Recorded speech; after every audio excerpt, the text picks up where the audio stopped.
think we know what they might be going for in Batman Brave and the Bold as far as casting goes, if you believe the new rumor coming out. When will we even see this movie with all the stuff with the Batman? That seems to be the big conversation. There's so much news. There's so many things to talk about. And it's me and Steph today. Well, Brett was supposed to be here. Yeah, I know, but he's not. So I took him off the thumbnail.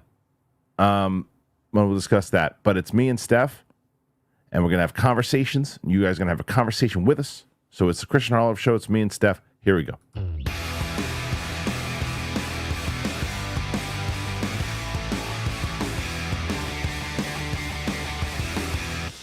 Welcome back, ladies and gentlemen, to the Kristian Harloff Show. It is me, and I am here with Steph Sabra. Hello, Steph. Hi. I'm just going to go text Brett that I don't like him anymore. You should, and I'll tell you why. Because there was a big conversation, because Mike is a traitor. He always has been. But now he's a traitor to you. No, he left. I can't. He left on Tuesday. Him and Roxy beat Roka with 82. They have 82. So we said, you know what could happen? Steph with Brett could pull off the upset of the week. Right. And now they left.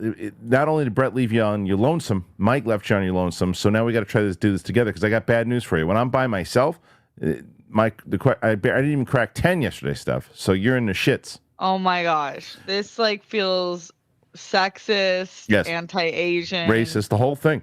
It's the whole thing. It's all woke or not woke. Yeah. Right. I'm broke. Right. So now see, that's what happens. Dang. So there you go. Okay, well, listen, guys. Uh-oh. I need your support. We'll see. Okay? I can be Brett today too. Good luck.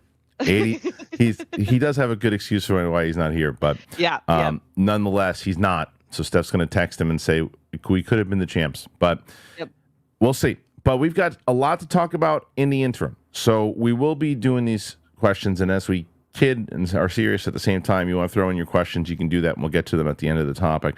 I also want to make sure that people know we are on Apple Podcast. We're on Spotify. This is a great show for you guys to listen to when you're on the road, you're at the gym. Make sure you're downloading us on the audio feeds. Trying to get those numbers up to audio, let people know that we have a movie news show out here and that we're shooting the shit, having fun. So make sure you do it. Okay, let's get to the first one. And that is, of course, this news of the Brave and the Bold. DC Studios are rumored to be eyeing a specific type of actor for the DCU's Batman. And that, of course, is Mike Kalinowski. Oh, no. We've not had any updates on the Brave and the Bold for a while now, but a new rumor claims to reveal the age of the actors DC Studios is considering for the role of the DCU's Bruce Wayne. Check it out. Superman is already in post-production, but when it comes to plans for the DCU's Batman and Wonder Woman remain largely in the dark. James Gunn doesn't appear to be in huge rush to fill those roles and has instead been focused on Supergirl, Woman of Tomorrow, and Lanterns in recent weeks. The Flash director, Andy Muschietti, remains attached to direct The Brave and the Bold, but his commitments to HBO's It prequel, Welcome to Derry, have seemingly made the reboot less of a priority. That's also the small matter of Matt Reeves' The Batman Part 2 being on the way. The Penguin has received rave reviews from fans and critics alike. It should go without saying that the pressure is on the cast the pressure is on to cast the perfect Bruce Wayne for the DCU. Now, My Time to Shine H, who has been on a roll lately with DCU leaks, has today revealed that DC Studios want to cast a middle-aged man to play the DCU Batman. It's not overly surprising because the Batman will be the father of a 10-year-old boy and someone who has projected Gotham City for December. Wait, what? Projected. I don't know what that means. This all sounds a bit Batman v Superman Dawn of Justice, though, doesn't it? When Zack Snyder was cast in that movie, we learned early on, searching for a middle-aged Bruce, explaining why names like Josh Brolin, Ben Affleck, who was eventually cast, being in the mix. Now it seems the DCU is doing the same, despite having a youthful Superman in 31, David Corenswet. It's worth noting that some fans have already expressed concern over the age of many characters in this shared world, including Hal Jordan, Kyle Chandler, who's 59, Guy Gardner, Nathan Fillion, who's 53, and Mr. Terrific, Ed Gathegi, who's 45. It seems the DCU will be full of experienced superheroes and a world with a pre-established history, much of which we won't get to see. Talking at the beginning of 2023 about DC Studios' plans for The Brave and the Bold, Gunn said this is an introduction of the DCU's Batman. This is the story of Damian Wayne, who is Batman's actual son, who didn't know existed for the first 10 years of his life. He was raised as a little murderer and assassin. He's a little son of a bitch. He's my favorite Robin. It's based on the Grant Morrison comic book run, which is one of my favorite Batman runs, and we're putting that all together now. His DC Studios co-CEO, Peter Safran, said, and this is obviously a feature film. It's going to feature other members of the extended Bat family just because we feel like they've been left out of the Batman stories in the theater for far too long. As noted, the Brave and the Bold story will revolve around Bruce Wayne's training his son Damian and Robin, adapting elements from Morrison and Frank Quitely, critically acclaimed Batman and Robin. There's no confirmed release date. Recently, it's been claimed Warner Brothers Discovery is mulling over the idea of making Robert Pattinson's Batman the DCU Dark Knight. All right, Steph, all of this, what do you make of this?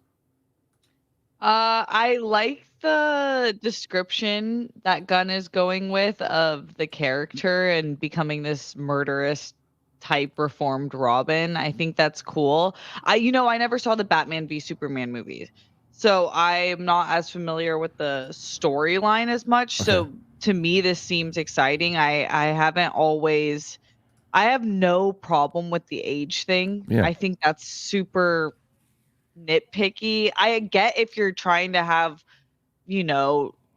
end game type result with a character that you want to start Captain America at 20 years old or whatever it is, and you go for 12 years. But to me, it feels like a non-issue. I think that, at least for me, I trust Gunn and Safran, and I think that they have a good idea of the stories they want to tell. And if it's a middle-aged Batman and the focus is on Batman and the son, I think that could be like really fun and twisted. Yeah. Which is why I like Gunn's interpretations of these characters. Yeah, it's also why I don't think that this thing with Pattinson as the DCU Batman will ever happen, because if they're looking for middle-aged, plus the fact that they're still going with this, they made it very clear, and that's in that 2023 announcement, that they wanted to do this storyline where he has a 10-year-old kid. Right. Robert Pattinson, I think, is still, how old is he now? I'm going to guess, and I'm going to say he's 36. Okay, I was going to say 37. Yeah, all right, we're in the same, let's see. Yeah. How old is Robert Pattinson? 38. Okay, so look. Okay. Look, by the time we film this thing, if they film it in 2 years, 3 years, he could do it. So I take back what I was about to say. I was going to say he's too young to be able to have a 10-year-old kid, but that's not true. 40. I mean. Yeah, it just feels like, we talked about this last week, that the Bruce Wayne that Robert Pattinson is playing is so outside of what I've heard of what they want to bring into the DCU. Yeah. Yeah. It just feels like that's Matt Reeves' world, which I really like it as a contained world in itself. Mm-hmm. But I don't know how that would play into the bigger picture of things. So I kind of like them doing their own thing and then us having a new Batman, even though I love him as that, but he'll have that. Yes. My argument of it is, because I also love him in the role, but my argument has been that I just think it's too, they could make it work and maneuver it, but I think that what Matt Reeves is playing more in the Nolan side of more realistic world Batman than what the DCU is going to do. And there's obviously Superman and Supergirl are running around the place. There's the Lantern stuff. There's all of that. So I don't think it necessarily works to have him in that world. And I think that they have their own universe. And I think what happens, especially with these studios, is that David Zoloft over there in Warner Brothers, he goes, oh, people love the Penguin and people love that Batman. Why do we have to worry? We have a Batman. Put that Batman in there. Yeah, but listen, Zoloft, we're doing this a very different way. No, you don't need to, but we'll do it that way. Do it that way. You can see it. He doesn't pay attention to all the other stuff and the canon and how it works. He probably doesn't understand. Why don't you just put Batman in there? Just put him in there. We have a Batman. And it's probably this pulling out your hair type thing for Safran and Gunn. But I think that they'll get their way and will cast someone else. I think it makes sense to cast someone 35, 40 years old in the role, probably more in the 40. I don't think it's a mistake, and I don't think we need to see another young Batman. I like that we're seeing a Batman that we haven't seen before that has a kid, and this kid's going to be a real bastard, as they say. Is a real, so we'll see how it runs. But I like that they're going this route. But why are we acting also like people in their 40s and 50s can't do things? I don't think everybody is, though. I think that not everyone. Yeah. I just think some people are just like they're way too old, and I'm like, my dad is running laps at 65. Right. We're not in the same era that we used to be, where I feel like once you hit 50, we're just aging differently now. I just also think that here's the argument that I would say for people who are making that. If they're saying, well, it depends on, if it's one movie, then you're absolutely right. But if it's going to be a DCU Batman that they're going to need for 10 years, well, it doesn't mean that someone in their 40s can't do that. It just means that they're going to have to write the character in a different way. Yeah. They just can't. You can't write him like in a way that you did Batman Begins, and where Christian Bale, I think, was still in his 30s when they were doing those movies, and it made sense. So and that is also the reason why we've had a lot of movies that were leading just on Batman and his origin story. We don't need that anymore. And the way that Spider-Man for the Tom Holland, we had seen so many origin stories of Spider-Man. Nobody wanted to see it anymore. So by the time you got to Civil War and even the first Homecoming, he was already Spider-Man. You didn't see him get bit by the spider. They hinted at it, but you didn't see it because he had done it to death. But they did it in a different way, and they told a different story with him. And you're like, oh, okay, I'm on board with this. And I think that that's what they're going to do here with this. And even in the Batman, you didn't see. It was year 2, I think, is where that movie took place. And I think that was a smart way to go. And it's not to say even with Spider-Man, you can't go to the ground level, and with Batman, see things that we're familiar with. But by going with this Robin story, I think this is the right way to go.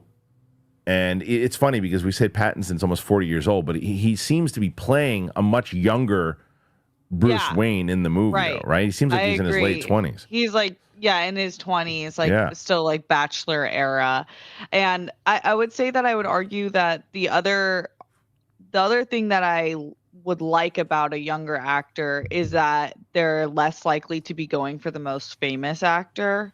Like when you cast a Ben Affleck as Batman, you're like, okay, that's Ben Affleck. Mm-hmm. He is so famous. And we always talk about how we love when you get like, we'll talk about later, like an Arron Pierre that's going to get to like become a star. And that's cool with Batman. But I think I like the idea of a Batman and Robin. That feels refreshing in an area where we've had so many Batman movies of recent, and we haven't focused on that duo. Yeah, it's true. And I think that, because some people are saying in the comments, I guess, that in the comic that they're adapting this from, it's actually Dick Grayson that's Batman at the time, and then Batman's kid is Robin, but I don't think they're going to do that. I think they're going to keep Bruce. They'll probably adapt it a little bit more, change some things up, but the essence of it will be there.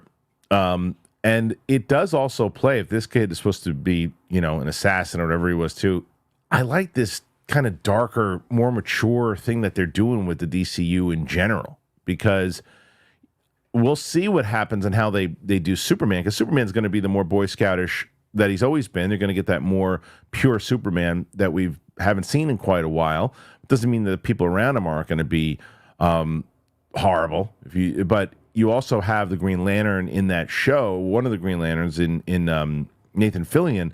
But then you listen to everything, as you just mentioned, with Lanterns, and everything that they are doing with that, and the grittiness of the people they're bringing onto that show, the writers, the actors, and now we have Arron Pierre, who is in the show. He was cast. It was announced yesterday, and there's a little bit more to that story. That's not it. That's just the intro. That has nothing to do with anything. But this does. Lanterns. Hal and John's love interests are possibly revealed as Arron Pierre breaks his silence on joining DCU. Told you guys I wasn't going to mess up his name anymore. I called him Arron Pierce yesterday. It's not his name, Steph. His name is not Arron Pierce. Did you know that? No, news to me. Right. So please get it right. Okay, thank you. Okay, so with Lanterns now set, we have some details on Hal Jordan and John Stewart's respective love interests in the HBO series. Arron Pierre has also weighed in on officially being cast in the DCU. Yesterday, DC Studios made it official. Lanterns will see Kyle Chandler play Hal Jordan, with Arron Pierre taking on the role of John Stewart. We'd imagine the plan now is to start filling out the supporting cast for the Earthbound adventure featuring 2 Green Lantern Corps members. Kelly MacDonald is reportedly being eyed for one of the female leads, and Nexus Point News, Apoc Horseman has now shared a few additional details about the show's supposed love interest. As I reported yesterday, Hal's love interest is the town sheriff, Carrie Kane. John does get into an affair with an older woman named Zoe. She's a Native American woman and the only person of color in an all-white town. Scooper adds Zoe's married to a businessman named Dylan, and he's described as one of the antagonists of the series. Not sure if any of these are code names or not. It's quickly become clear that Lanterns will be far more grounded than 2011's Green Lantern. While we imagine the show is going to spend at least some time on OA, the majority of this story is likely is likely going to be spent on Earth with a true detective-style murder mystery as for why Hal and John would get involved. The victim may be a Green Lantern Corps member. In related news, Pierre has broken his silence on being cast as John Stewart with an Instagram post. The Rebel Ridge star captioned that with "tremendously honored and abundantly grateful. A dream come true. Thank you for all of the love and beautiful energy. Thank you for welcoming me to DC. Let's work." With Chandler only expected to appear in Lanterns, theories are already swindling about whether the veteran Green Lantern Corps member will eventually become Parallax. That would be one way to establish John as Sector 2814's main Lantern anyway. Well, you lost me on all that. I don't. That's all German to me. Yep. Yeah. DC Studios' Lanterns follows new recruit John Stewart, Lantern legend Hal Jordan, 2 intergalactic cops drawn into a dark, earthly-based mystery as they investigate a murder in the American heartland. Yada yada yada. We went cover that yesterday. I thought that Hal Jordan would be in it more, maybe in movies, but I guess not. Maybe this is the only thing he's supposed to be in. But I know we've been down this road before, Steph. But remember when they said they were going to do a Star Wars show that was a murder mystery with 2 Jedi, and it was going to be like True Detective? This to me seems like they're actually going to deliver on that. What do you think? Yeah, I think that was we didn't have to bring that up. I'm sorry. No, yeah, I actually do think that they would do this. I just trust things that also fall on Max. Yeah. Max shows, they're delivering. They just have it on lock. Yeah. They deliver. Even the okay shows they're good. I haven't seen a show that I'm like, this is bad from start to finish. Everything about it sucks. So I do think that they'll deliver on what they're saying. I think that this is really exciting. It's they had so many good actors up for this role, but I think that they saw Rebel Ridge in the reaction and they were like, it's just about right timing sometimes with your opportunities, and it was the perfect timing for him. I also think that James Gunn does listen and pays attention to what people are saying out there, and I didn't see anyone saying Arron Pierre shouldn't do this. We don't like that guy. Even people who didn't like that movie or didn't thought the movie was just okay, they all raved about him. Yeah. So he had said, I remember when we were going over, I don't know if it was which episode it was of the show, but we were talking about some of the people on the list, and and it's funny, immediately when you mess somebody's name up or you hear it enough, you remember it all the time now. So now I remember it, obviously, but at the time I was read through the names and I'm like, oh, and that guy from Rebel Ridge isn't even on there. And everyone's like, you said it as a second name, you idiot. And he's always been on there. He's been on the top of the list of it. So I'm pumped to see this show because it's like the idea of where they're going with it and the seriousness of it, and taking a show, even if it is, whether it's, you can go into the outer space, you can do this. It's almost, I feel like there's going to be a True Detective meets Battlestar Galactica feel to it. It almost feels like that's cool. Like the reboot. And what I mean by that is the way that you really took that show serious, Battlestar Galactica. Did you ever get a chance to watch it, Steph? No. Oh my God. You never saw that show? No. That is a crime because it is tailor-made for you. Really? Oh my God! The new Battlestar, the one that came out in 2003, 2004, the one with Katie, was on. Maybe you're the only one who likes me because no one suggested it to me. I've always heard people like it. So always. This is what I will tell you: watch just the pilot episode of that, because I'll tell you right now, I remember people recommending it to me back when it was on the air still, and it had been out for a little bit, and they said just watch just watched the pilot episode. It's essentially like a movie that they did. And I go, I guess I never was into the original Battlestar, and it's on Sci-Fi. How good can it be if it's on the Sci-Fi network at that time? And they're like, just watch it. And I did. And it was like, I couldn't believe it. It's so funny is that I actually, and I talked about that. Well, I won't get into this whole thing. We talked about it on Katie's show. So, but it was funny how it went from, I had mentioned at one point, I had canceled a date to watch that show. And we laughed. And then when Katie and I were dating, she came to the show and saw that joke. And it was like a whole thing. That's hysterical. It was hilarious. And somebody that we goofed about it on her show, but like, I remember I used to do that joke, and my friend Jamie Kaler, who was a comedian, saw her at one of my shows, and he goes, "Is that how that works? You just tell a joke about it?" And is it? I was like, "Yeah," but it was hilarious. But anyway, but you should watch it. You absolutely should watch that show. I'll at least watch the first episode. Yeah, and you won't be able to stop once you watch the first. Yeah.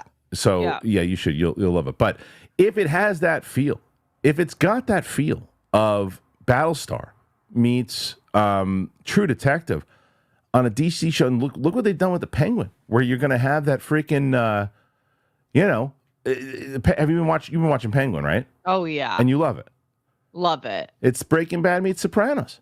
It's so good. Now, granted, that show was a Matt Reeves brainchild more so than it was Gunn and everything, but I think that when Gunn's looking and he's going, oh, that's the type of stuff they're responding to. They're not going to just kind of go in a totally different direction and let's do something completely different.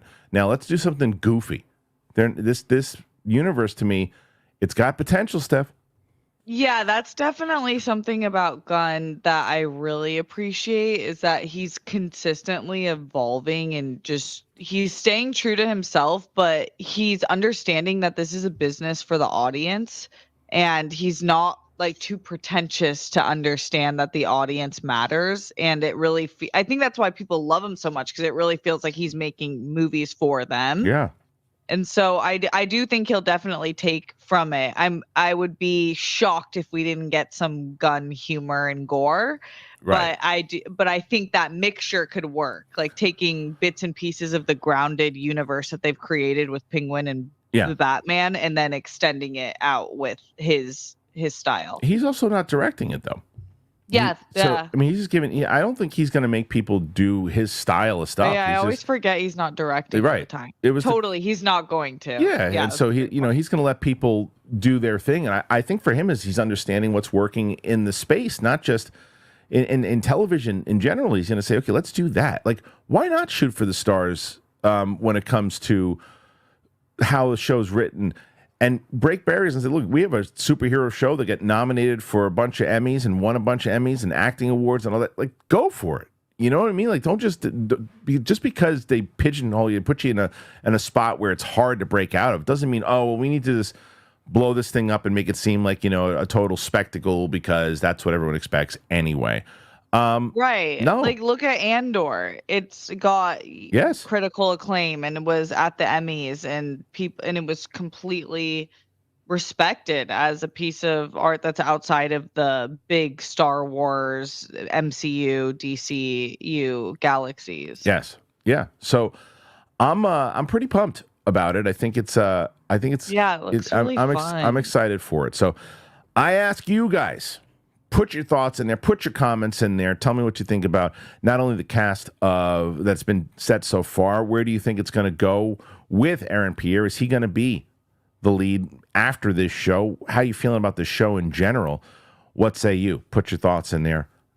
I want to know.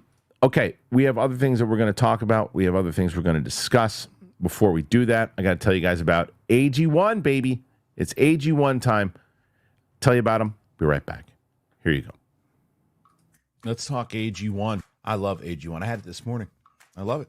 It helps you build a healthy morning routine. 60 seconds to get your daily dose of vitamins, minerals, pre and probiotics, adaptogens, more. And I've been drinking it for, forever. You can't be part of this show if you haven't heard me talking about AG1. I'm going to give you a couple of fast facts about AG1 and how it supports your gut health.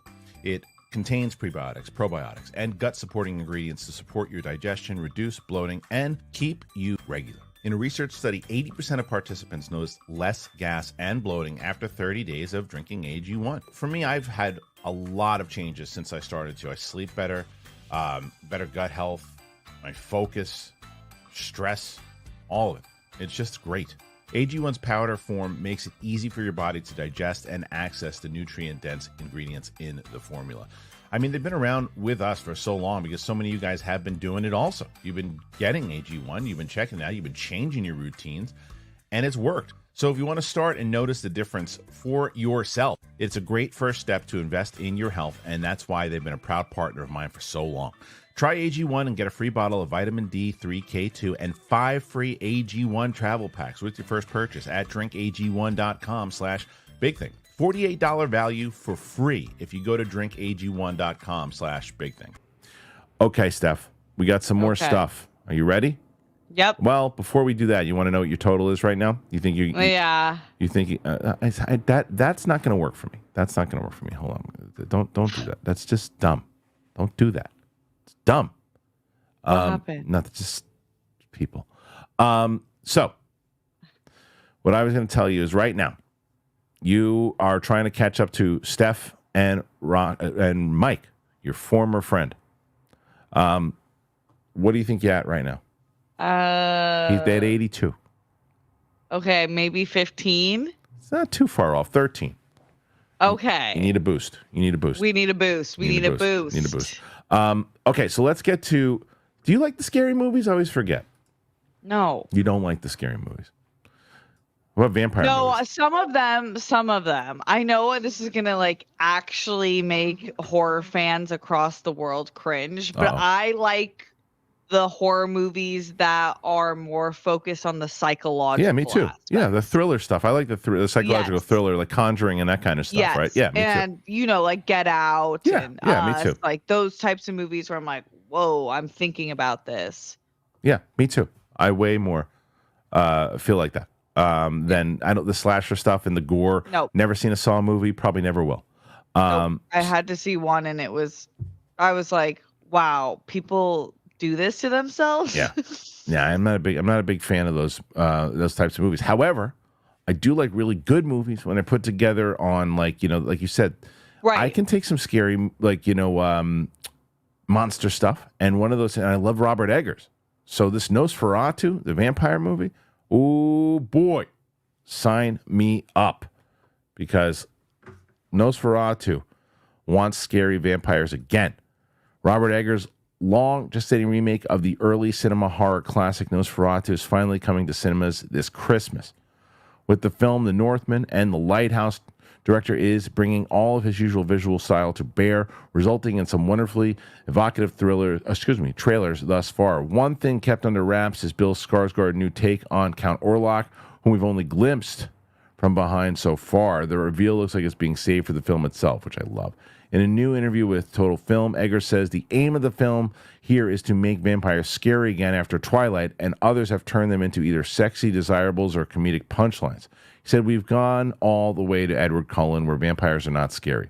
So how do we go in the complete opposite direction of that? Vampires were scary enough that people used to dig up corpses and chop them into bits and set them on fire.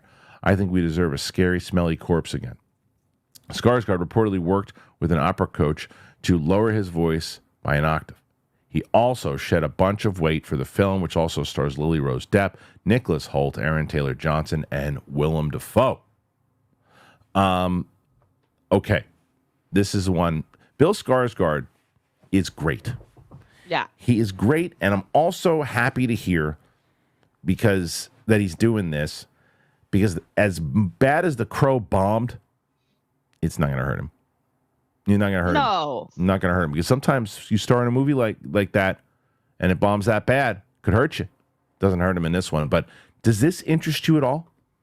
Yeah, it does. I don't appreciate the Twilight slander, but I completely understand that people want to see scary vampires again. I think that's a good call. There's a majority of people who like their vampires scary. I like my vampires sexy, but that doesn't mean that I don't want to see a movie like this. I think that there's definitely space in the vampire galaxy for it all. Yeah. I like that he has a vision and he just wants to go with this. I think he's a great director for it. I think Bill Skarsgård's so scary. Yeah. It is frightening. Pennywise, I just if I ever come across Pennywise, it's on sight. Hello, Georgie.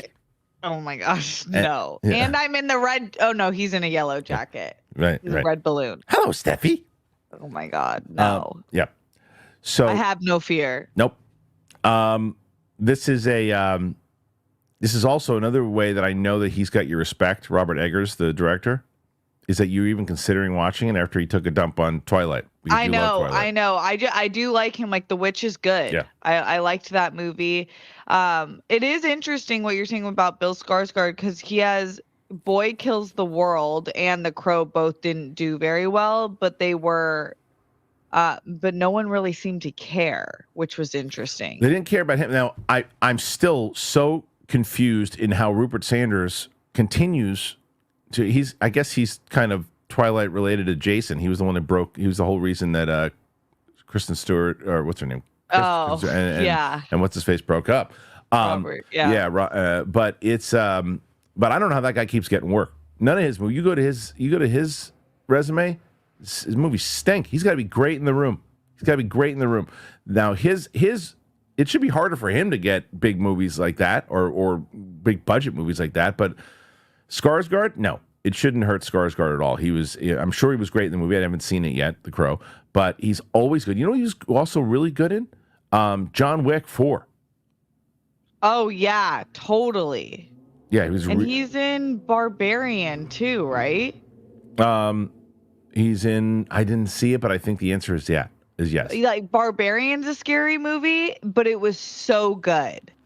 Yeah, that's what I heard. But it's really, really scary. Right. That's the whole point, is that you can watch those movies.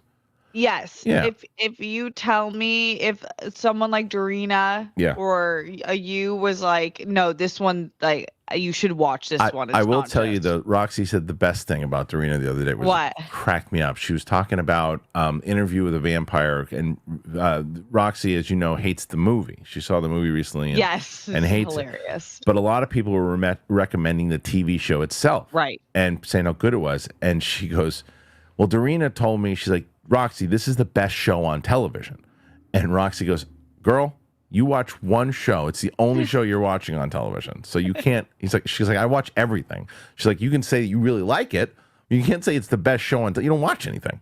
You absolutely can't, but that's why I love Dorina's confidence. Yeah. She's just like, because I said so it is. And that's not how the world works, but it's Dorina's world. So I guess that's fine. Yeah, I do want to see Barbarian. I do like. You should see it. That would be a good watch along on your channel. Yeah, I got a lot. I mean, this whole week, Steph got screwed up.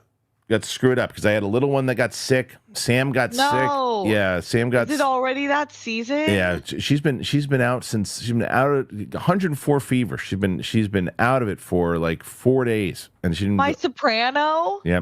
Little soprano. I did a puzzle with her this morning. She was in better spirits today, but like my wife is wrecked, so she's like, there's no way she's doing. Of course. We didn't do the Agatha thing. This whole reactions were on a groove, and they got hit in the butt.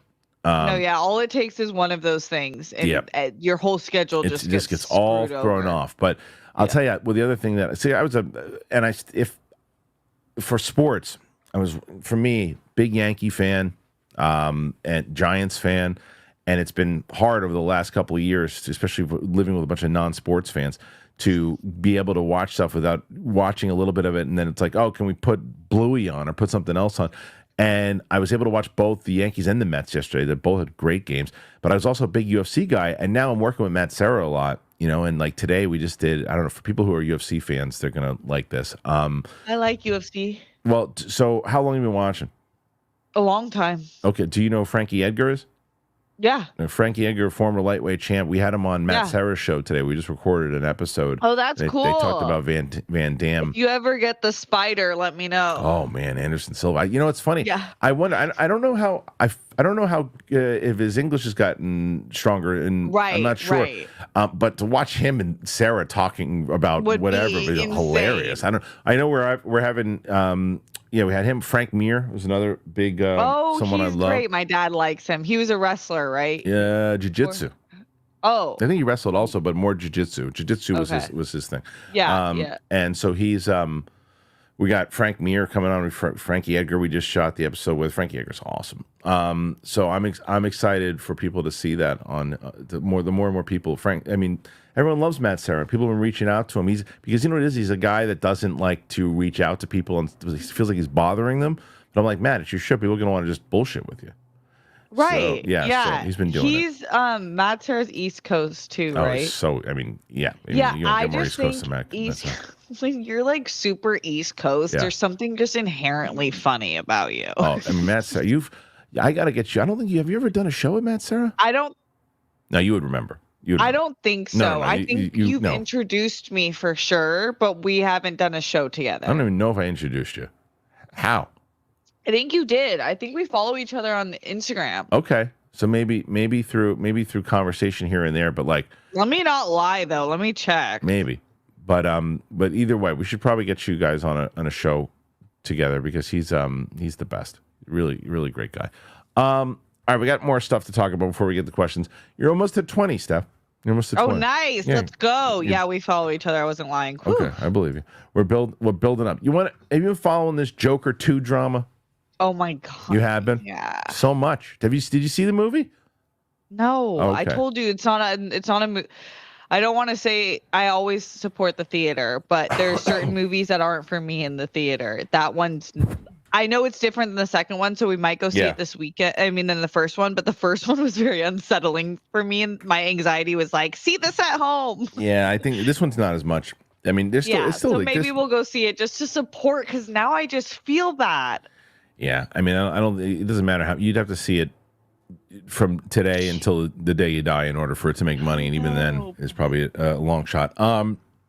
This Joker keeps getting more and more drama connected to it, and there was a little bit of a report about how Todd Phillips wanted nothing to do with DC's input, James Gunn and Peter Safran, and there's a little bit more detail to that, and here it is. This is again from Dark Horizons, and what their report is that the director kept DC out. Earlier in the week, it seemed that no one wanted to point fingers. A new report in Variety that went online yesterday has indicated that serious questions are now being asked in regards to the failure of Joker, Folly Adudu. Two people who are out of the fray are... before I continue, where do you stand on Folly Adudu? Yay or nay? I'm calling it Folly Adudu. Savage, but it flows. See? And this is why I like you better than Roxy. Okay. So it's not true. Yes, it is. Though earlier in the week, it seemed that no one wanted to point fingers. A new report in Variety that went online has indicated the questions are now being asked. Two people who are out of the fray are DC Studios chiefs, James Gunn, Peter Safran. The piece indicates the film's director, Todd Phillips, wanted nothing to do with DC during the making of the film, which can be seen with the lack of DC Studios logo on the front of the movie. In fact, there seems to be an internal disconnect, as Phillips reportedly bypassed any oversight from the DC brand's gatekeepers and only dealt with Michael DeLuca, Pamela Abdi, not Gunn or Safran.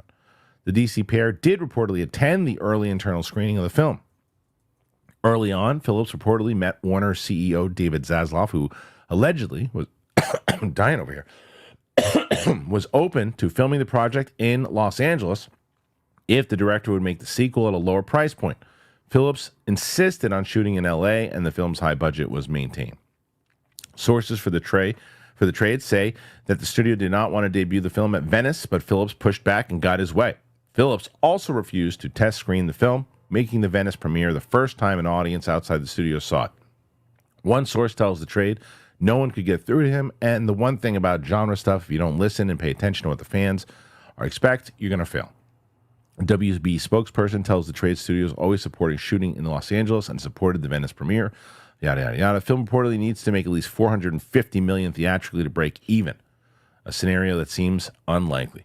Warner Brothers is also dealing with a series of costly losses from the numerous DC Comics-inspired films last year, and the underwhelming results for Furiosa.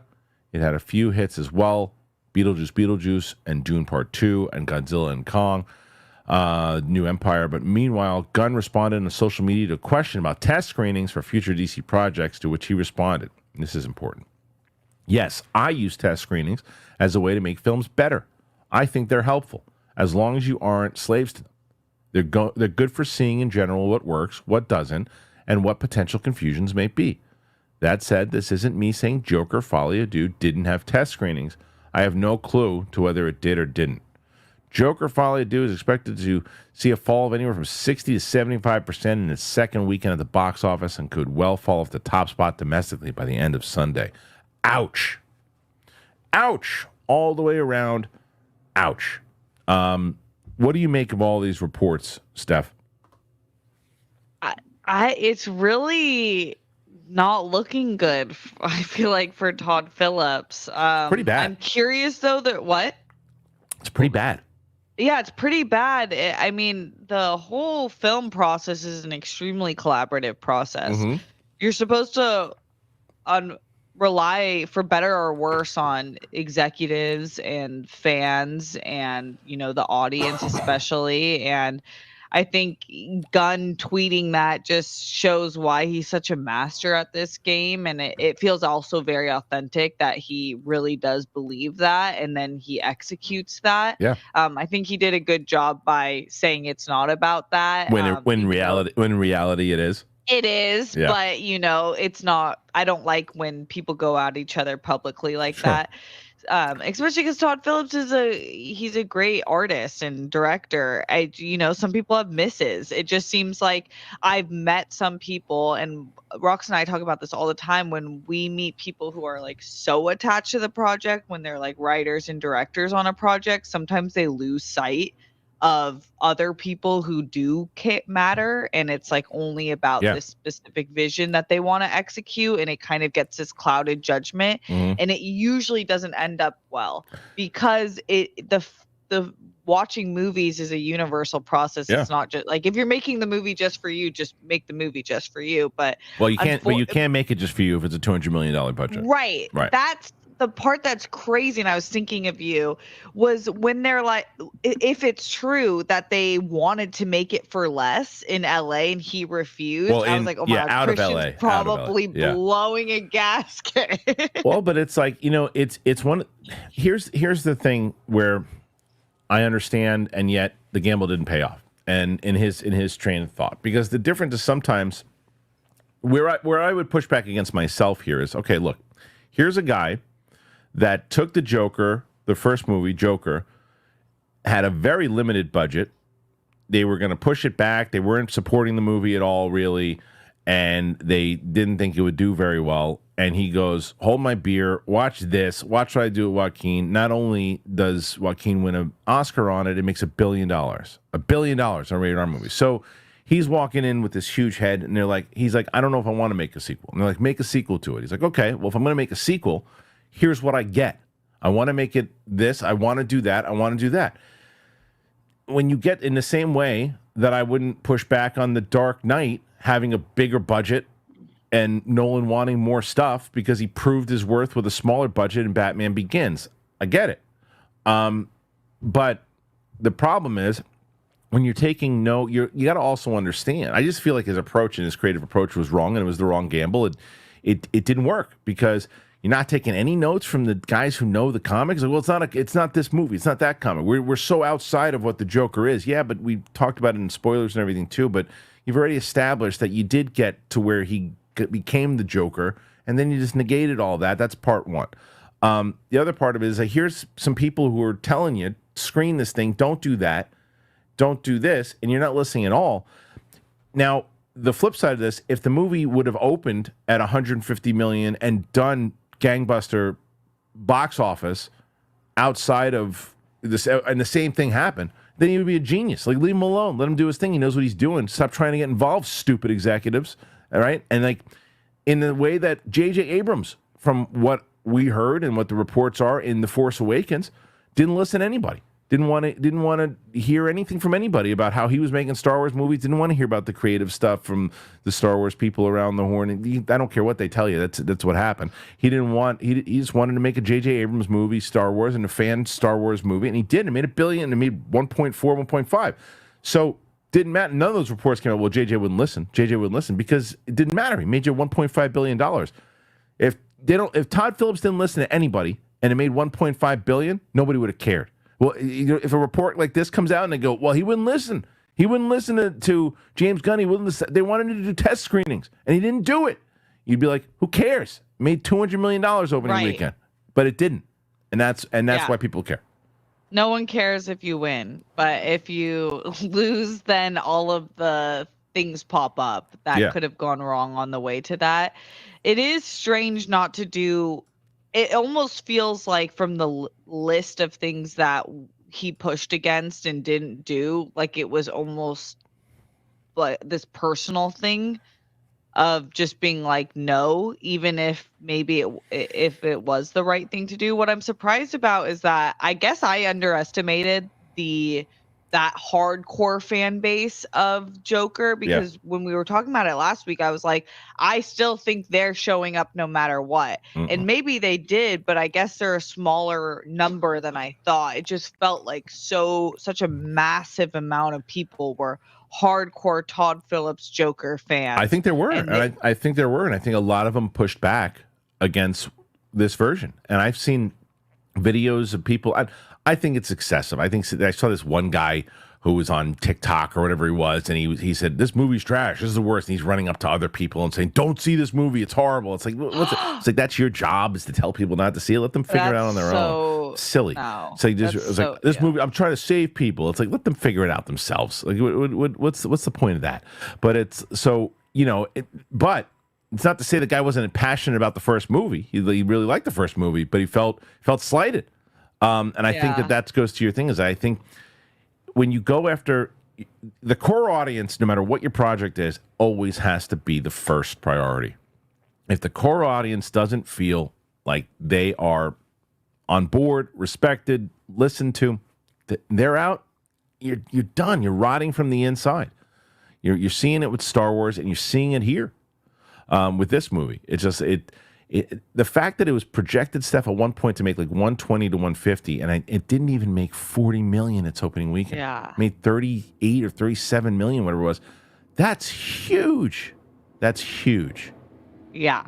Yes. Yeah, I was shocked because I didn't think it would be that low. I thought it'd be lower than projected, but I was thinking like 90, 85 maybe, but 30, 35. That's brutal. That's brutal. It's really bad. You know what? I was going to go to a different story, but since we were just bringing up Star Wars, we'll bring this up because you and I did. We haven't really talked about it. Mentioned it briefly on Monday. You are at 23 right now, by the way. 23. Nice. As we're getting close. Keep it up. We're getting close to the questions. So we'll see where we're at once we get there. But this is you and I. We watched the Obi-Wan trailer together. We were psyched about the show. We were both let down by the show. Ewan McGregor reveals he and Lucasfilm have explored ideas for Obi-Wan Season 2, and he wants to revisit the Clone Wars era. I covered this a little bit on Monday, but I want to get your take on it. Did you hear this story? Yes. Okay, so Obi-Wan's lead actor Ewan McGregor has revealed he's had talks with Lucasfilm about doing another season of the Star Wars Disney Plus series. During the Spotlight on Ewan McGregor panel at the LA Comic-Con, the actor would reveal that he has spoken to Lucasfilm about the possibility of McGregor continuing his adventures as Obi-Wan in what described as a second season.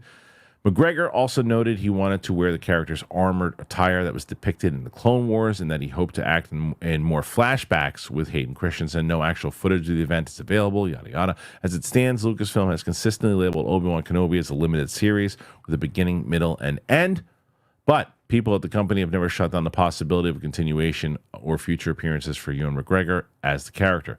Both McGregor and Lucasfilm head Kathleen Kennedy have been outspoken about possibly exploring more stories with the character, though 2 years later, nothing has materialized.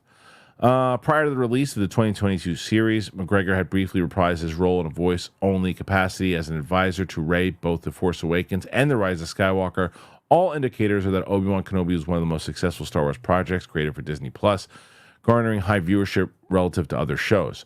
With Lucasfilm allegedly slowing down development on additional live-action series, all is up in the air, but we will just have to wait to see what the future holds for McGregor and the Jedi Master. From Grant Davis over at Star Wars Newsnet. It's so sad because I remember we used to cover Star Wars Newsnet all the time, and nothing against them. They're a great site.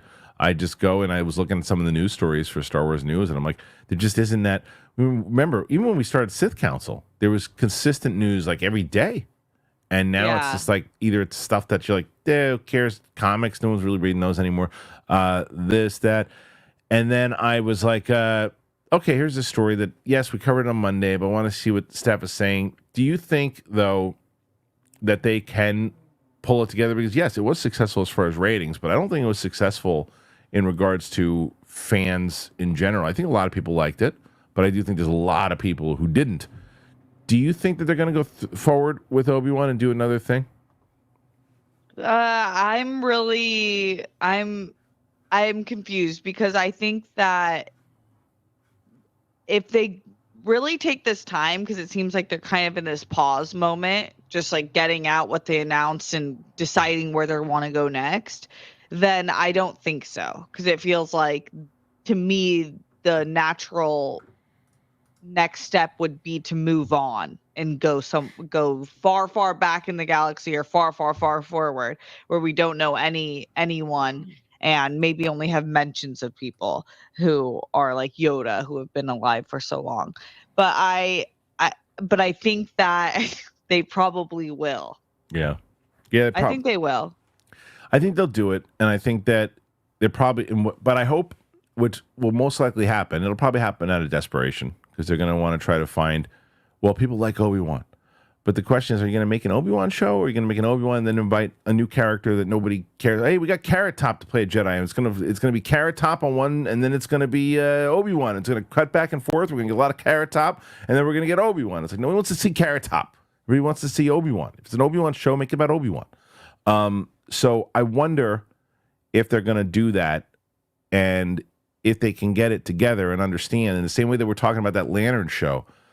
Obi-Wan is in a place of darkness. And even though you saw it in smidgets, someone said it in the comment section, you get some great moments of the darkness of what Obi-Wan is going through in that first series. But then you get a ridiculous scene where he's hiding somebody underneath the trench coat. Do you remember that when he's got the kid? Yeah. Oh my God! It was this. Is this really happening?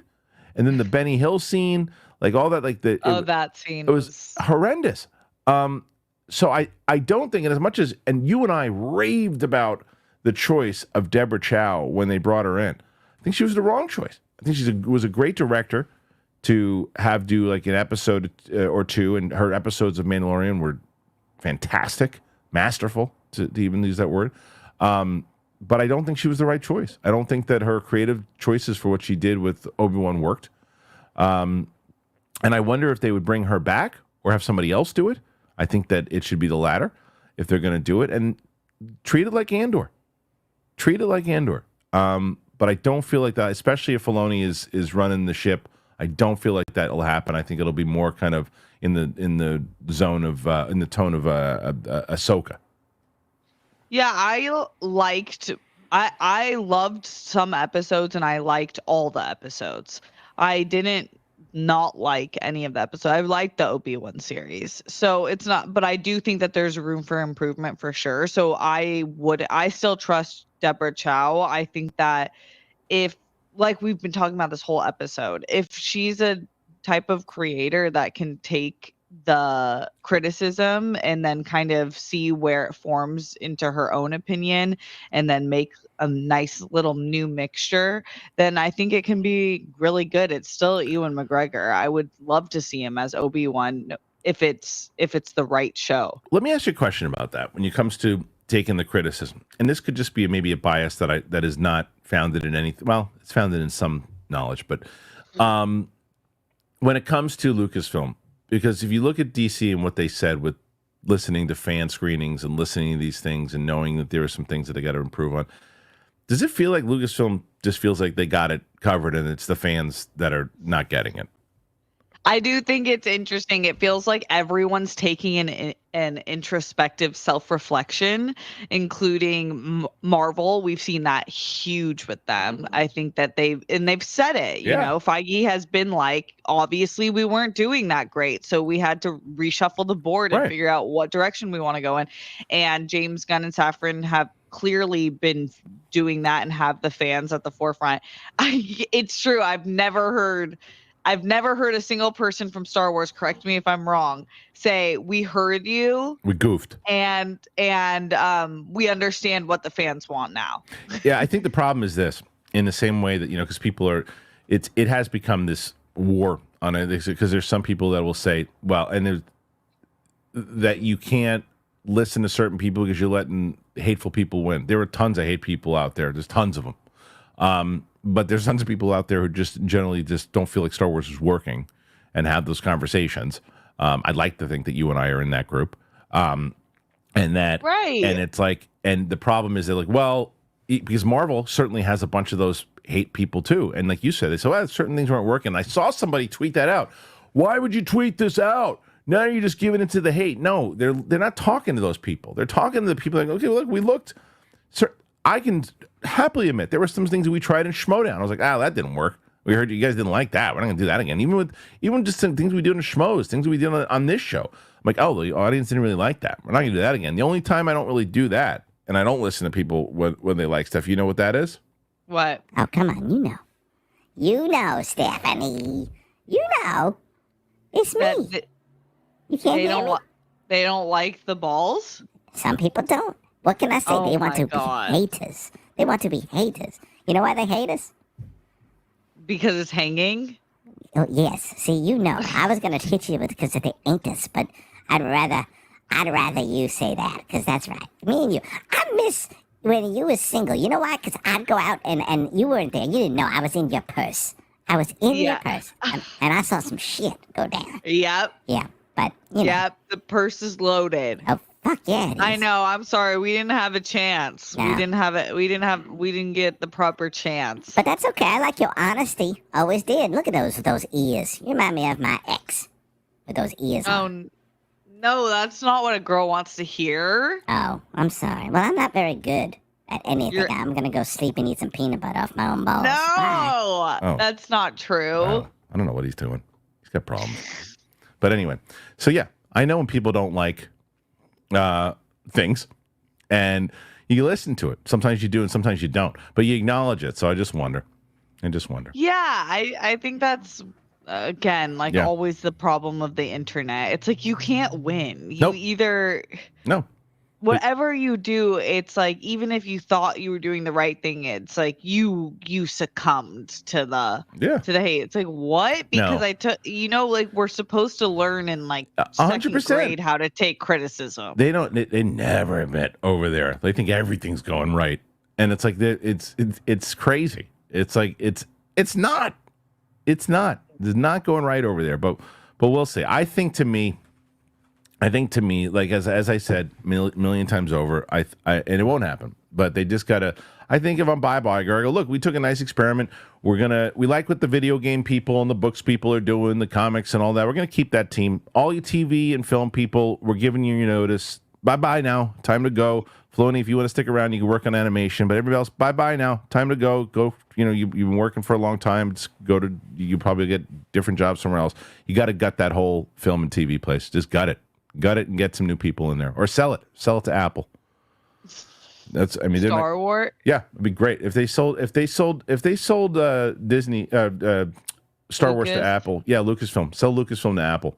That would be the best thing that could happen. Best thing. That would never happen. No, it won't. Because Disneyland. Yeah, I mean that's part. Well, I mean, look, you could co-run it.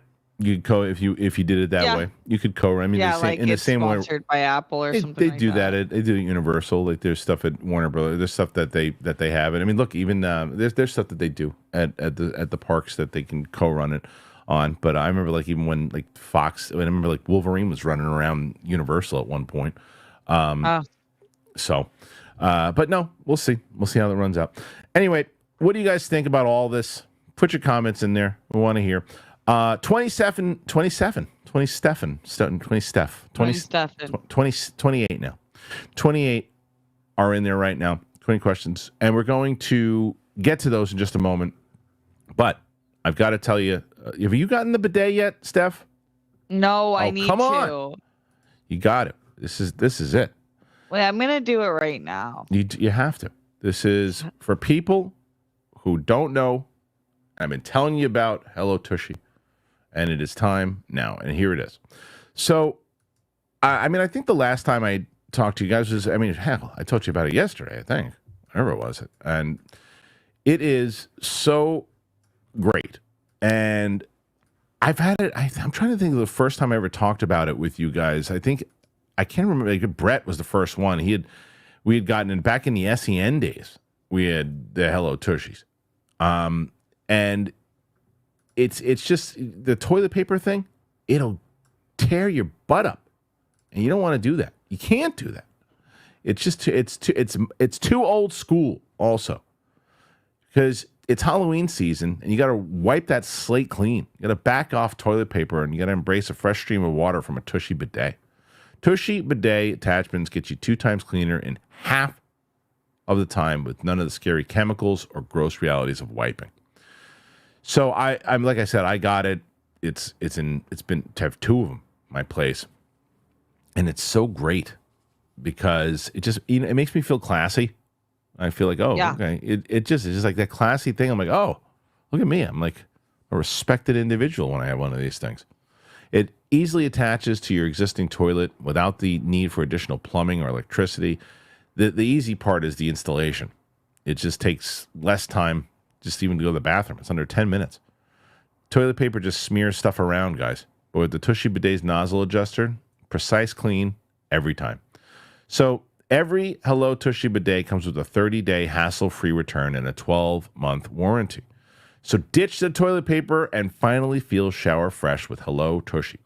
For a limited time, our listeners will get 10% off their first bidet order when you use that code BIGTHING at checkout. 10% off your first bidet order at hellotushy.com. Use that promo code BIGTHING. Now, as I've mentioned to you guys, go in the description right now. Anybody watching live, go into the description. Click on it. Do I want you to get one? Of course I do. But can't do that? Browse around, take a look, and see what I'm talking about here. All right. Steph, while we were talking about the wonderful Hello Tushy, 2 more questions came in. You now stand at 30. You stand at 30 questions as we start. Can you catch Steph and Mike? Nope, that's you. Roxy and Mike, we'll see. Going to be a tough run, but you're still fighting back, and that's what I like about it. Okay. Yep. We got the first question here, and it came in even before the show even started. It's our good friend Roman Fedorak. Said, hey, guys, just wanted to kick off things today and say I hope you're having a lovely day. Thank you for the good times. Roman Fedorak is just like the nicest person in the world. So great. Yeah. I hope you have a great day. Yeah, and he follows it up. What are some of your favorite coming-of-age movies? For me, the best is Perks of Being a Wallflower. It's a really good one. That's a great movie. You ever seen that movie, Steph? Yeah, it's so good. Great movie. It accurately captured just how I came to find my closest friend in high school. Thanks. It's so good. Coming of age, I got to think. I think, which is one, that's more like of a deep one, which I really like. But if I look at the comedies, I always remember the one, what was the one with Jennifer Love Hewitt and, the one we did, the party one that he's Peter, oh my God, the guy from Twilight also. I can't remember, as Seth Green is in it too. But it's more of a party movie than a coming of age movie. I have to look at some of the coming of age stories. Do you have one that pops up for you? The one that's coming to mind right now is I really liked that movie with Haley Steinfeld, Edge of 17. Yes, great movie.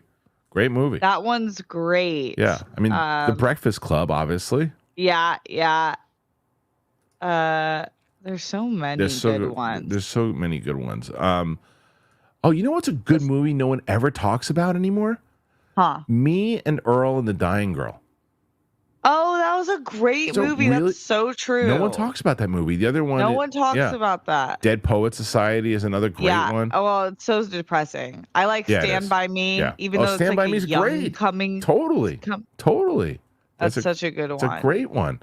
So there's lots of those are some of the ones that stand out, I think, for sure. Okay. And now Miguel Zan. My pick would be Jake Gyllenhaal. It would be Jake Gyllenhaal as Bats.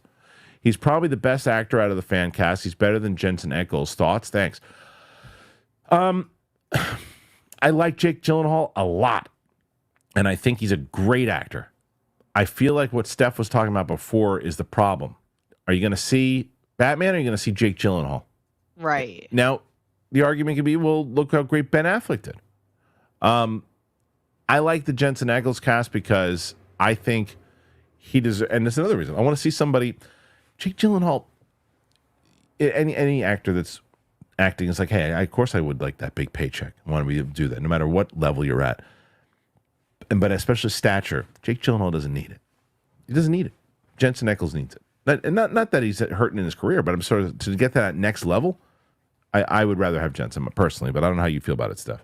Yeah, I completely agree. I think Jake Gyllenhaal's booked him busy. He just doesn't need it. Than most. He just doesn't need it.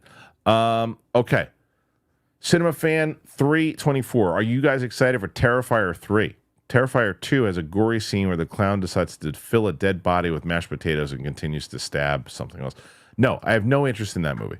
From what people were saying, that there was like people walking out of the screening and throwing up and getting ill. There's even in the beginning of the screening, there's like it tells you if you get ill quickly. I don't go to the movies for that. There's some people who do. What? There's some people who do. I don't. Roxy went and watched, I guess, Terrifier 1 or 2 or something like that. Roxy told me yesterday, she said it's by far the scariest movie she's ever seen in her life. Yeah. And that and then I said, you know what? I've never denied seeing a movie as a reaction, but I think based off this, and she told me some of the stuff that happens, I was like, I don't think this would be good for me at all. I have no interest. It's not to say I want it to fail. I mean, if people like... No, of course not. If you like that... Yeah, people like watching that stuff. I have a blast, but I have no interest. So, no. Okay, Buster Barnes. My pick is Brendan Skenler.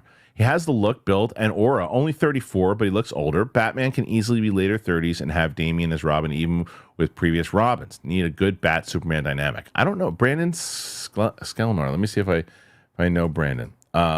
Maybe I do. But you also remember, you say he's 34. By the time they make this movie, he'll probably be 37. So even closer to what you're saying. So Sklenar, let's see if I know him. Oh, hell yeah. Hell yeah. Great choice. 1923. The guy from, he's in that, did you see the Blake Lively movie that just came out? No. Oh, man. Did you watch 1923? Yes. He's the son. He's the badass, he's the main son who. Oh, he's great. He's great. He's great. He's great. I think he's And what's this for? Batman. Oh, yeah, that'd be fun. I think he's great. I think that is a great call. Well said. I just, again, me with names. But Isn't the Reacher actor still like really pulling for that?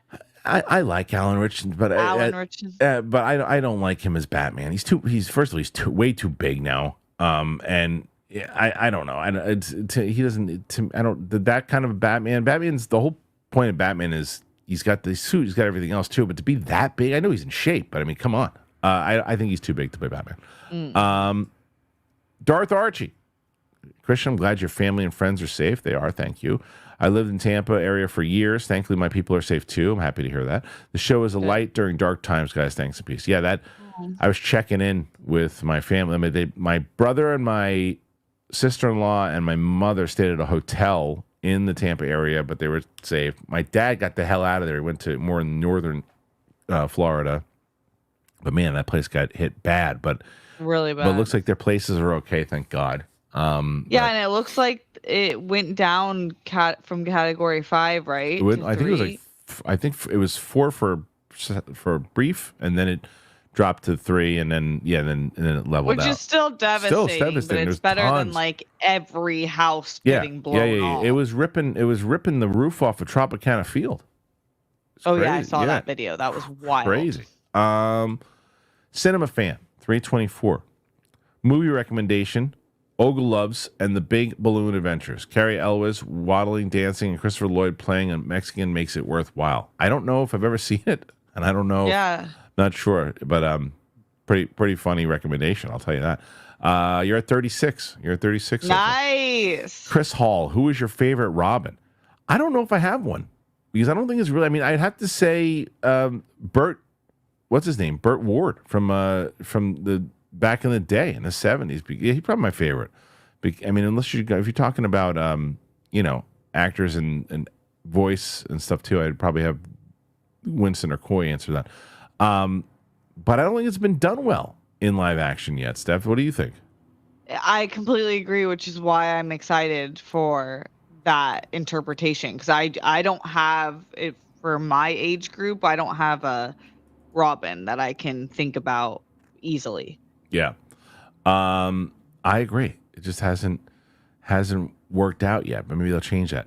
King of the Wicker People, thought of Matt Bomer as Batman.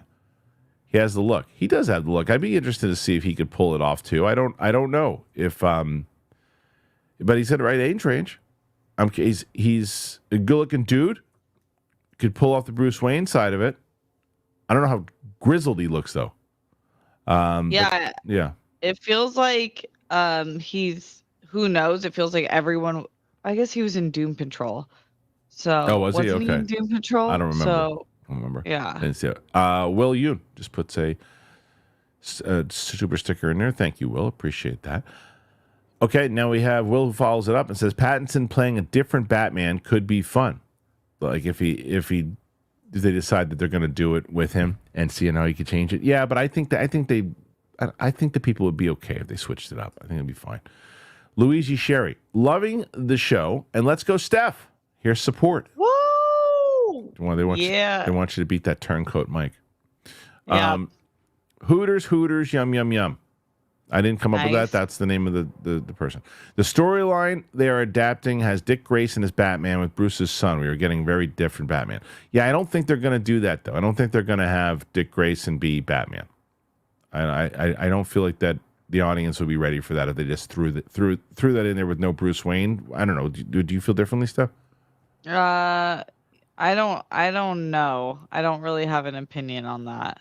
Oh, okay. Yeah, well, so Dick Grayson's just the Robin we know. Yes. From the main Robin. Yeah, so this would be a different as his son. I like the idea of it being his son. I feel like that, especially if he didn't know about his son, to me that just feels like a richer story to be told. That I like. I like him having the that for sure. Oh, you know what I forgot to mention? I was going to bring this up because it was sent to me a bunch of different people.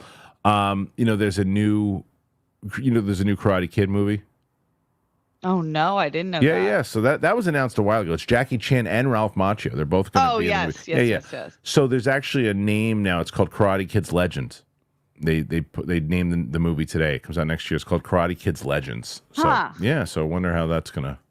Okay, well I'm excited. I like all the Karate Kid movies. I'm excited because I think that they did it right, Sony, because Sony had announced it, and the creators of Cobra Kai didn't even know it was happening.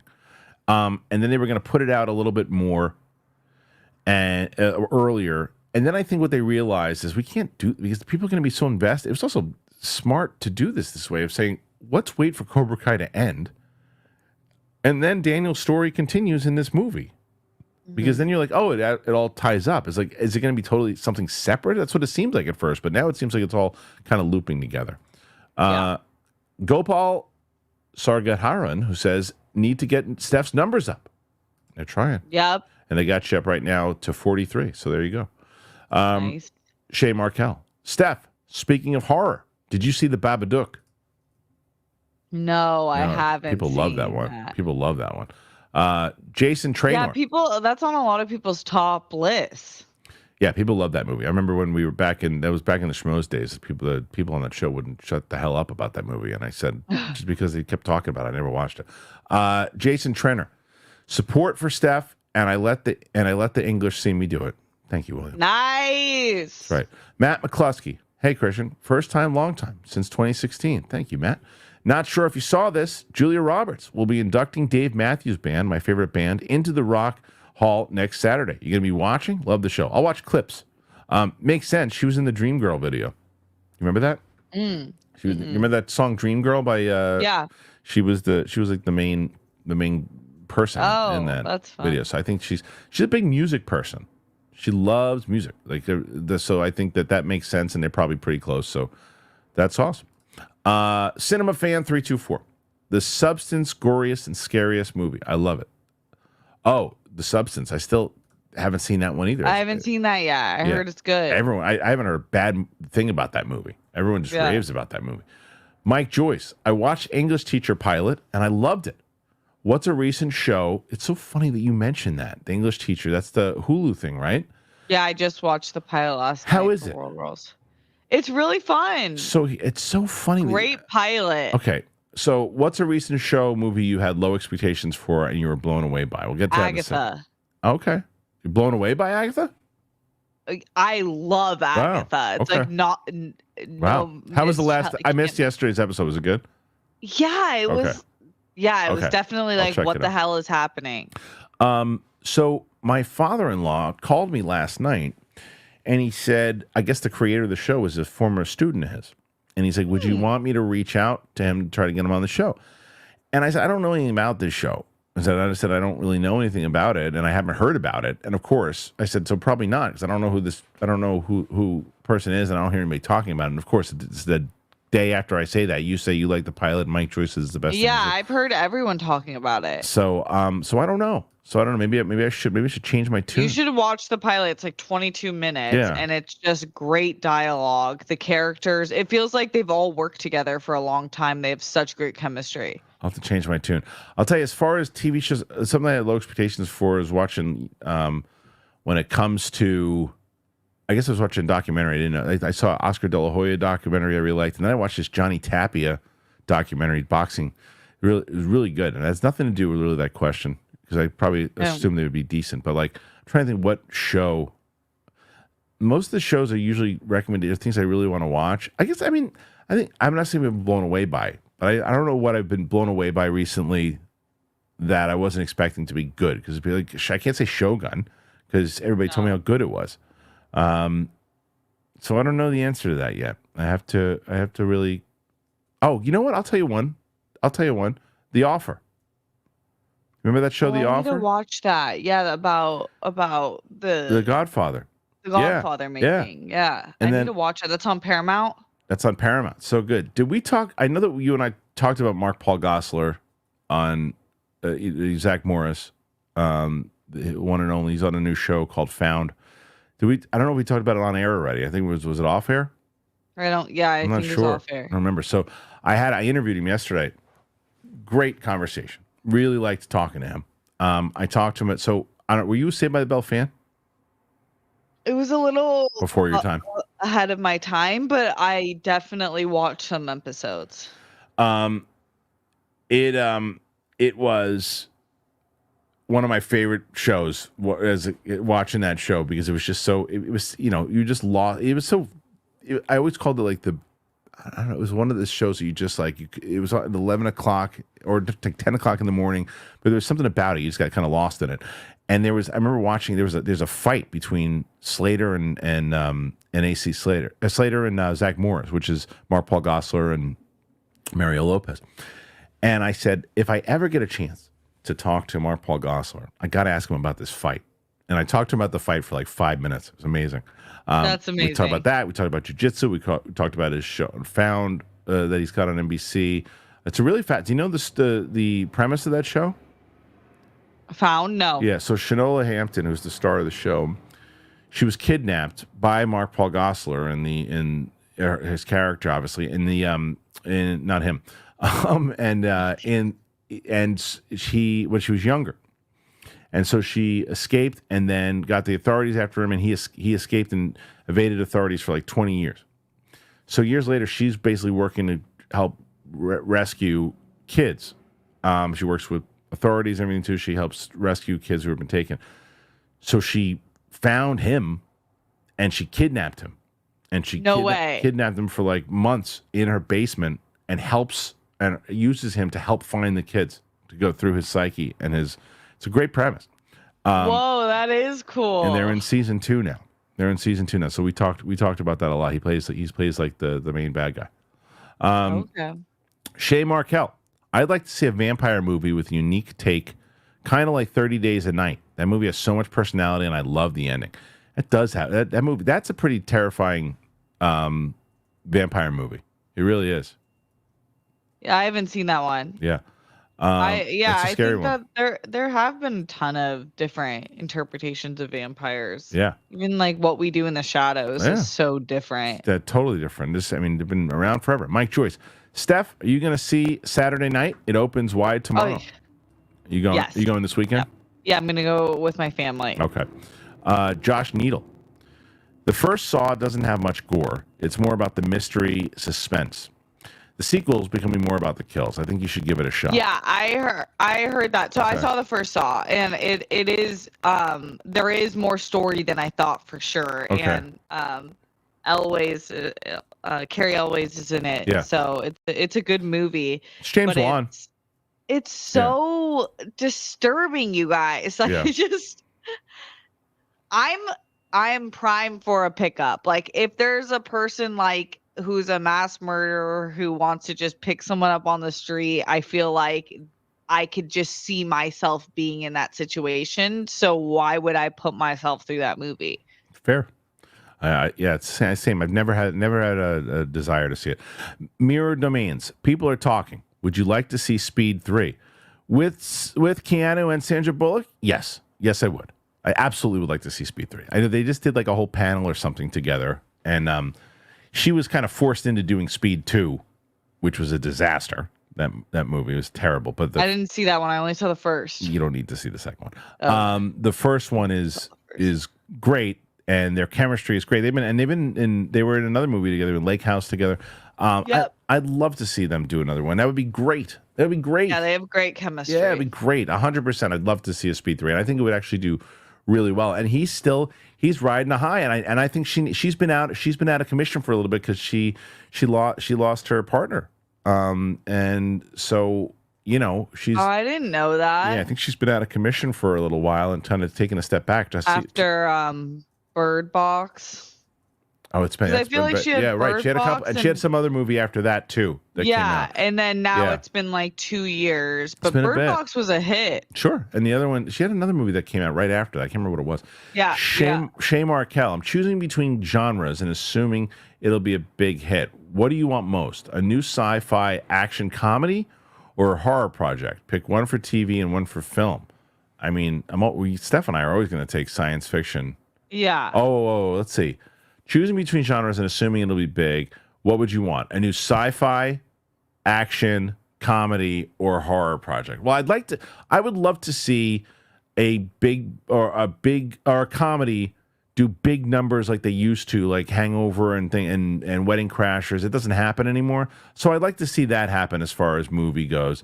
As far as TV, I want to see a science fiction show. I'm always picking for a good science fiction show that's going to be like a big hit. Did they name fantasy? Because it's good too. Okay, yeah, fantasy. I think fantasy is really hard to achieve in a megascope. Yep. But when it's done, it is my favorite genre. Yeah. Steph, you're a fighter. You know that? You started at 13 questions. We're at 50. 50. Yes. 50 years old. 50. Kick it to the King Productions. You had about 33 to go. I'm intrigued about the DCU Red Hat Nightwing Dynamic Duo movie James Gunn announced. Would you want this movie before or after Brave and the Bold?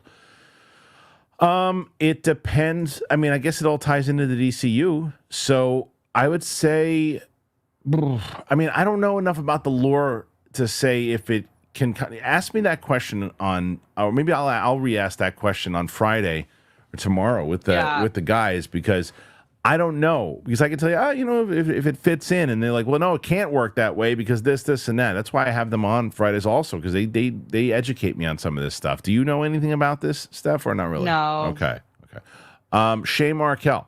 I feel desperate for a good sci-fi project. Three Body Problem was a fun book series I got lost. Yeah, I got lost in. Unfortunately, I don't feel the same about the show. Some people really like that show. I liked it. Yeah, I liked what I saw of it. I need to finish it, but yeah, good science fiction one, and I think a good something like, you never finished Dark, did you? No, I didn't. Couldn't do it, huh? You couldn't get into it? It was so intense. Super intense. It's so funny. No, it's really good. Yeah, it just was like, oh my God, the kid is gone. But you got to keep watching what happens. He's alone. Yeah, but you got to watch what happens. It's crazy. Okay. So there, as you know, I have my UFO channel, and the top scientists and the top people who talk about like the certain things as far as how time and space work and all that, they say that anything dark is the most accurate on how that probably could work. Yeah, they said that. I've been hearing that a lot lately. Like that's the most accurate is how time, consciousness, and all that stuff works. It is the most accurate of how it probably with quantum physics how it all would work. Did you watch it dubbed or subbed? I watched subbed. I can't do the dub voices. That takes me out. I can't either, but it's so hard sometimes. It takes me out more than if I hear. Yeah, it does. Yeah, it does. It doesn't look right. It'll change though because AI's changing that stuff now. AI does a thing now where it just basically just replaces like and you can't even tell. Your mouth. You can't even tell. Yeah. But that's creepy. It's creepy. But no, I think that it's worth it watching on subtitles. I'd go back. It's a great show. It's a great show. Maybe I'll watch it because right now it's like there are so many great shows for fall TV, but I'm also in this like TV mode where I'm like, I want more because now we just have Penguin. I just finished Rings of Power, and then there's Agatha, but I have a few nights open. I'm telling you, Steph, it's not a show you can just casually watch. You got to like. Yeah, we'll just binge it. Harry likes binging. You got to lock. You got to lock in. We'll lock in. And you can't. And you got to give it at least 2-3 episodes to really let it marinate. Okay. Yeah. Okay. Yeah. All right. So. Janina P. Any thoughts on the Betty and Barney Hill movie in Netflix? I don't even know what that is. Do you know what that is? Let me look that up. Yeah, look that up. I don't know what that is. What's so funny is Galaxy Geeks says they say they hate big balls, but the numbers go up every time he shows up. Is that true? Who hates big balls? Haters. But you hate to see it. Do you want to know who hates me? And it breaks my heart to say it. Your counterpart on the world, girls. She hates my little ass. She does? Because she don't get it, man. She too serious. But, Steph, you get it. Can I call you Stephanie? Only you can. That's right. Because that's government. Hell yeah. But I'm a secret agent, so it works. That's true. Of love. That's true. A secret agent of love. That's right. One time I was with a rhinoceros. Oh, stop it. I don't know why he goes that way. He was having such a nice conversation. He's a little bastard. Okay, so this is an alien abduction. Oh. No, I don't know what that you don't know this of Betty and Barney Hill? I don't know this, but you should. Is this an old school? Is this like an actual like a documentary or something? Yeah, I guess it I'll have should to check be. That out. Yeah. I don't know. Maybe I've heard it in passing, but I haven't. 1961. Oh wow! All right, let's check it out. I do know. Speaking of documentaries that's coming out that everybody should watch is James Fox's documentary, which is The Program, which is not. You don't have to believe in aliens. This basically just his documentary is essentially just covering everything that's been going on in the government about trying to disclose information about what's going on out there. So even if you're like, I don't know what any of this is, it's just fascinating to watch what's actually happening in Congress that networks aren't reporting on. And you're like, oh, I can't even tell you how many people are like, oh, wait, Congress pays attention to this stuff? It's like, yes, more than like every day. Every day they're paying attention to this stuff. Their biggest weapon is weaponizing conspiracy theories to make people think that people who believe in that is weird. Right. And it works so well. It does. But there's people in Congress fighting it. Conspiracy theories are way out and cuckoo. Yeah. But a lot of them are grounded in truth, but they're just like, oh, you're a conspiracy theorist. Right. And then all of a sudden you're labeled a weirdo. Yeah, but that's why I would highly recommend James Fox, his documentary, The Program. They're screening it to try to get some who's going to distribute it. They don't know yet, but if it works out well, it'll go to Netflix or something too. We'll see. Trackstar Z. Have you guys heard of the George Lucas Museum they're building at Exposition Park? Would y'all try to go visit? I mean, I'd love to go and see. That'd be great. I didn't know about it. Yeah, I didn't know about it. I didn't know about that, but that makes sense. Yeah, that'd be great. Shay Markel, speaking of Speed 3, how about that Constantine 2? Well, they haven't really, it's been going back and forth. And the last we heard is that Lorenzo Di Bonaventura said that there was a version of it, didn't read it yet, but something along those lines. So I mean, I'd like to see it. I mean, anything with Keanu Reeves. It's like, it's going to be very rare for me to say, no, I don't want to see that if Keanu Reeves is in it. He's like one of I want to see him in everything. I love that dude. He's so likable. But, and it's one of those things where you always get nervous when you meet somebody because you go, is that going to be a turd? Don't meet your heroes. He was the best. Coy and I talked to him for like 20, 25 minutes. It was just me, Coy, and him in this comic book store, just talking to him for like 20, 25 minutes. The best. He's everything you want him to be. He's everything you want him to be. You're like, is Keanu Reeves, is he as cool? He's everything. And there's no cameras around. He wasn't trying putting on a show. He was just being himself. Great guy. Loved him. That's great. Loved him. Todd Lane, good afternoon. Do you think if Obi-Wan season 2 does happen, should they stick to just Obi-Wan or maybe add some other characters like Quinlan Vos, who they teased in season 1? They should definitely do Quinlan Vos because they can't do Vader. They dropped the ball on Vader. They teased Quinlan Vos. I would think it would be essential for them to go Quinlan Vos because it also shows that they can actually set something up and deliver on it. Because that is their basis. That's what in the same way that Return of the Jedi set up your whole damn season that you blew it when they said Vader once or Obi-Wan once thought as you did, and they didn't really capitalize on it, but as the essence of the show. They set up this, Quinlan was here? Find out where Quinlan is. Make the whole damn show about Quinlan and go back and forth and to show at parts of the Clone Wars. And maybe that's the whole mission, is that Obi-Wan's trying to find Quinlan. And did you read the quote from Ewan McGregor? I can't remember if it's on this show or if I just read it, where he was saying how he wanted to put back the Clone Wars costume. Yeah, that was this. That was okay, that was just now. Yeah. So that would make complete sense if he's teasing that. Yeah, you go back and forth. Quinlan Vos would be there. Well, Quinlan Vos. Remember though, Quinlan Vos would also be in that current time because remember when he went in before he fought Vader or before Vader tossed him in the fire and all that stuff in that episode. He was looking at the Jedi that had been in that room, and he's like, Quinlan was here? And so Quinlan is still alive. Quinlan's still alive in that era, so he should be looking for Quinlan. That would be great. That'd be great. I'd love to see Quinlan Vos in live action. He's one of my favorites. The great Derek Johnson. Can't watch today. I'm super busy, but I'm sending some support for Steph. Well, he added to the 54. Thank you. If you can get 30, Steph, you'll win. Nice. And then he just shows a little bit more support there, Derek. And Gopal Sarbandaharan says, I'm torn on Nosferatu. I tend to like vampire movies and a lot of the cast, but I typically stay away from horror movies. And I think that you're kind of in the same era or same place that Steph and I are in. But I just feel like there's so much quality involved with Robert Eggers movies that you'll probably be pleasantly surprised. Yeah, it's not like pointless horror. Yeah. You're gonna like this. Wicked Art. Steph, I can't wait to hear you play your character from the Capes and Cows comic book. She's such a badass. She's a badass. Wait.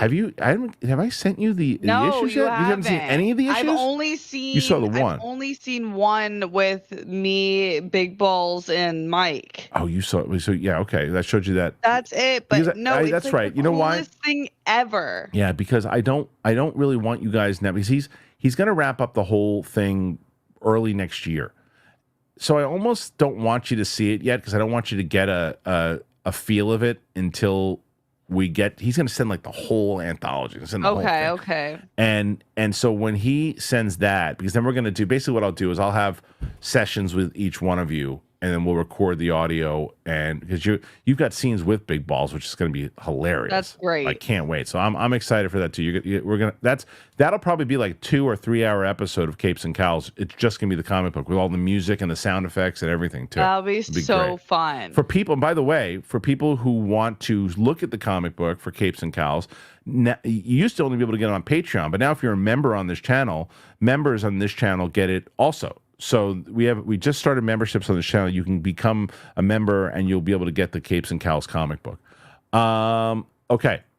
Starfry. XXX. To Steph, considering who your parents are, was there pressure for you to go into law or politics? That's a great question. There wasn't pressure, but it definitely is in my blood. Yeah. So I'm still very much interested in it. I read almost all the major cases, the orders, and I really love it. My whole college internship was at the U.S. District Attorney's Office in Sacramento, and Wow. I thought I was for sure going to law school, and Wow. I wanted to be a human rights lawyer, which was part of my major, and I just ended up not wanting to be in that direction when I saw like the day-to-day life of that. I felt like I could do more outside of that. And then the creativeness, you just can't be really creative. Now with TikTok and everything, you see them getting on and being able to talk about things. But right when I was getting out of college, it was just like all of my lawyer friends, and to this day, obviously we need lawyers. I have yet to meet a lawyer friend who's successful and not miserable at work. Fair. Hey, about as honest of an answer as you're going to get. Derek. But my parents love their jobs. I will say that, but they're weird. Derek putting a little more support. Thank you so much, Derek. Marcus Longoni could easily see Brolin joining to be Batman. Now, that's something that also might happen. That'd be so cool. Because remember, he didn't like poo-poo the idea of being part of DC. He just said that it wasn't a right fit for Lanterns. So maybe he comes back, and maybe because they like him over there. They want him to do something. That's true. So maybe he winds up being Batman. That'd be interesting. Yeah, and I do think Josh Brolin is like kind of sits in this very cool place where everyone likes him, but he's not just like, if I see him on screen, I'm like, that's Josh Brolin on screen. And how old is Josh Brolin? How old is Josh Brolin? 54? 56. Close. Oh. Yeah. So I mean, he'd be close to 60 by the time the movie gets going. But who knows?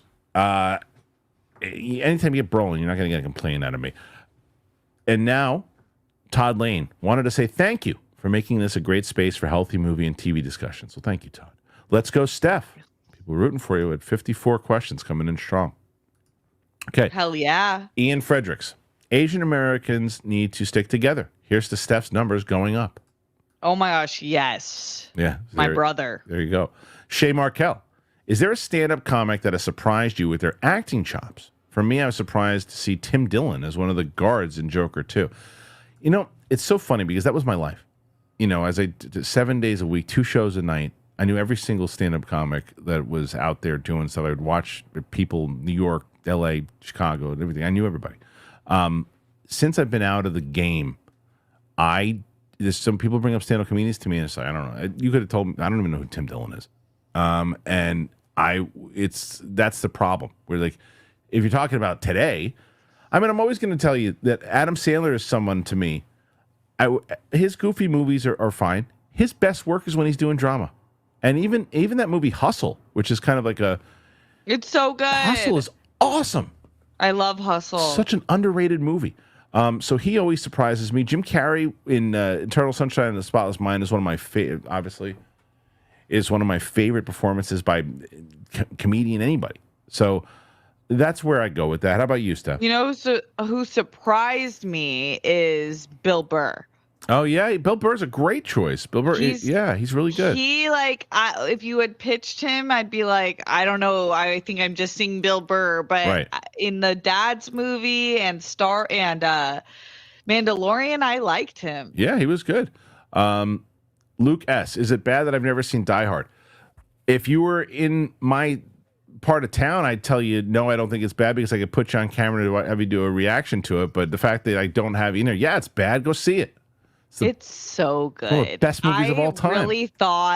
I really thought Die Hard was going to be kind of gassed. When did you see it? First time? I saw it last year. It was the first time you ever saw it? Yes. I'm so mad at myself that I didn't know that and make you watch it for us. I know. And I was blown away. It's the best. I am like a diehard It's fan. one of the best movies of all time. It's so good. Do you know who loves that movie to his core, like the way that we love Star Wars? Sam Levine. Oh, that's funny. Loves Die Hard. Okay, so this is the next one. The Mahef Social Club, late comment, but I want Christy Abbott for Batman. I don't know Christy Abbott. Do you? No. You can look it up and see what you think. Do they not have a director yet? Todd Lane says, who would you like to see direct Karate Kid Legends? They don't have a director for that movie yet? They got to have a director already. It's already, the movies start shooting soon. They don't have, hold on a second. They don't have I got to look that up. Are you sure about that? That there's no director on board? I couldn't imagine. I mean, maybe we're wrong. Let's see. I'll just look up Ralph Macchio first of all and see if that's the case. And then he's going to be in the new movie. Ralph Macchio is going to be in the new Karate Kid. He's been doing this for so long, but upcoming, he's got the new Karate Kid movie. And is there a director? Yeah, director. It says Jonathan Entwistle. Entwistle. Yeah, and what did he direct? He directed. I'm trying to look at what movies he directed. So, The End of the Effing World. I'm not okay with this. No, nothing big of note, but he's doing this one. So yeah, we do have a director already. I was going to say this. It's too far along. They don't have a director.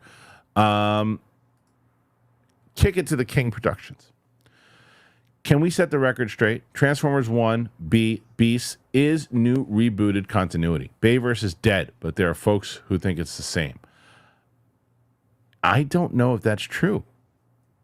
I hope that you're right, but I don't think that's true, man. I hope you're right.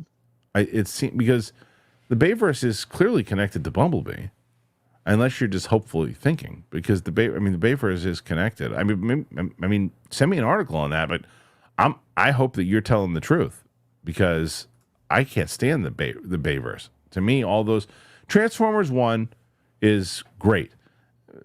Bumblebee's pretty damn good, and then Beast is whatever. And then Transformers 1986 is up there too. But those are the ones that are worth talking about. The rest of them can scratch. Josh Vaskovich, Kristian, great Kruger homage. People are talking about Freddy Krueger. This is not a Freddy Krueger shirt. Steph, I asked this to Coy and Winston. Who is the best music artist turned actor? That's a good one. Oh, best music artist turned actor. Maybe did Jamie Foxx do music before acting? He was acting first. Okay, Will Smith. Will Smith was brought up. He was one of the ones that was brought up for sure. We brought up a couple of them, and I had a good one that we brought, and I can't remember who it was that I brought up. I can't remember.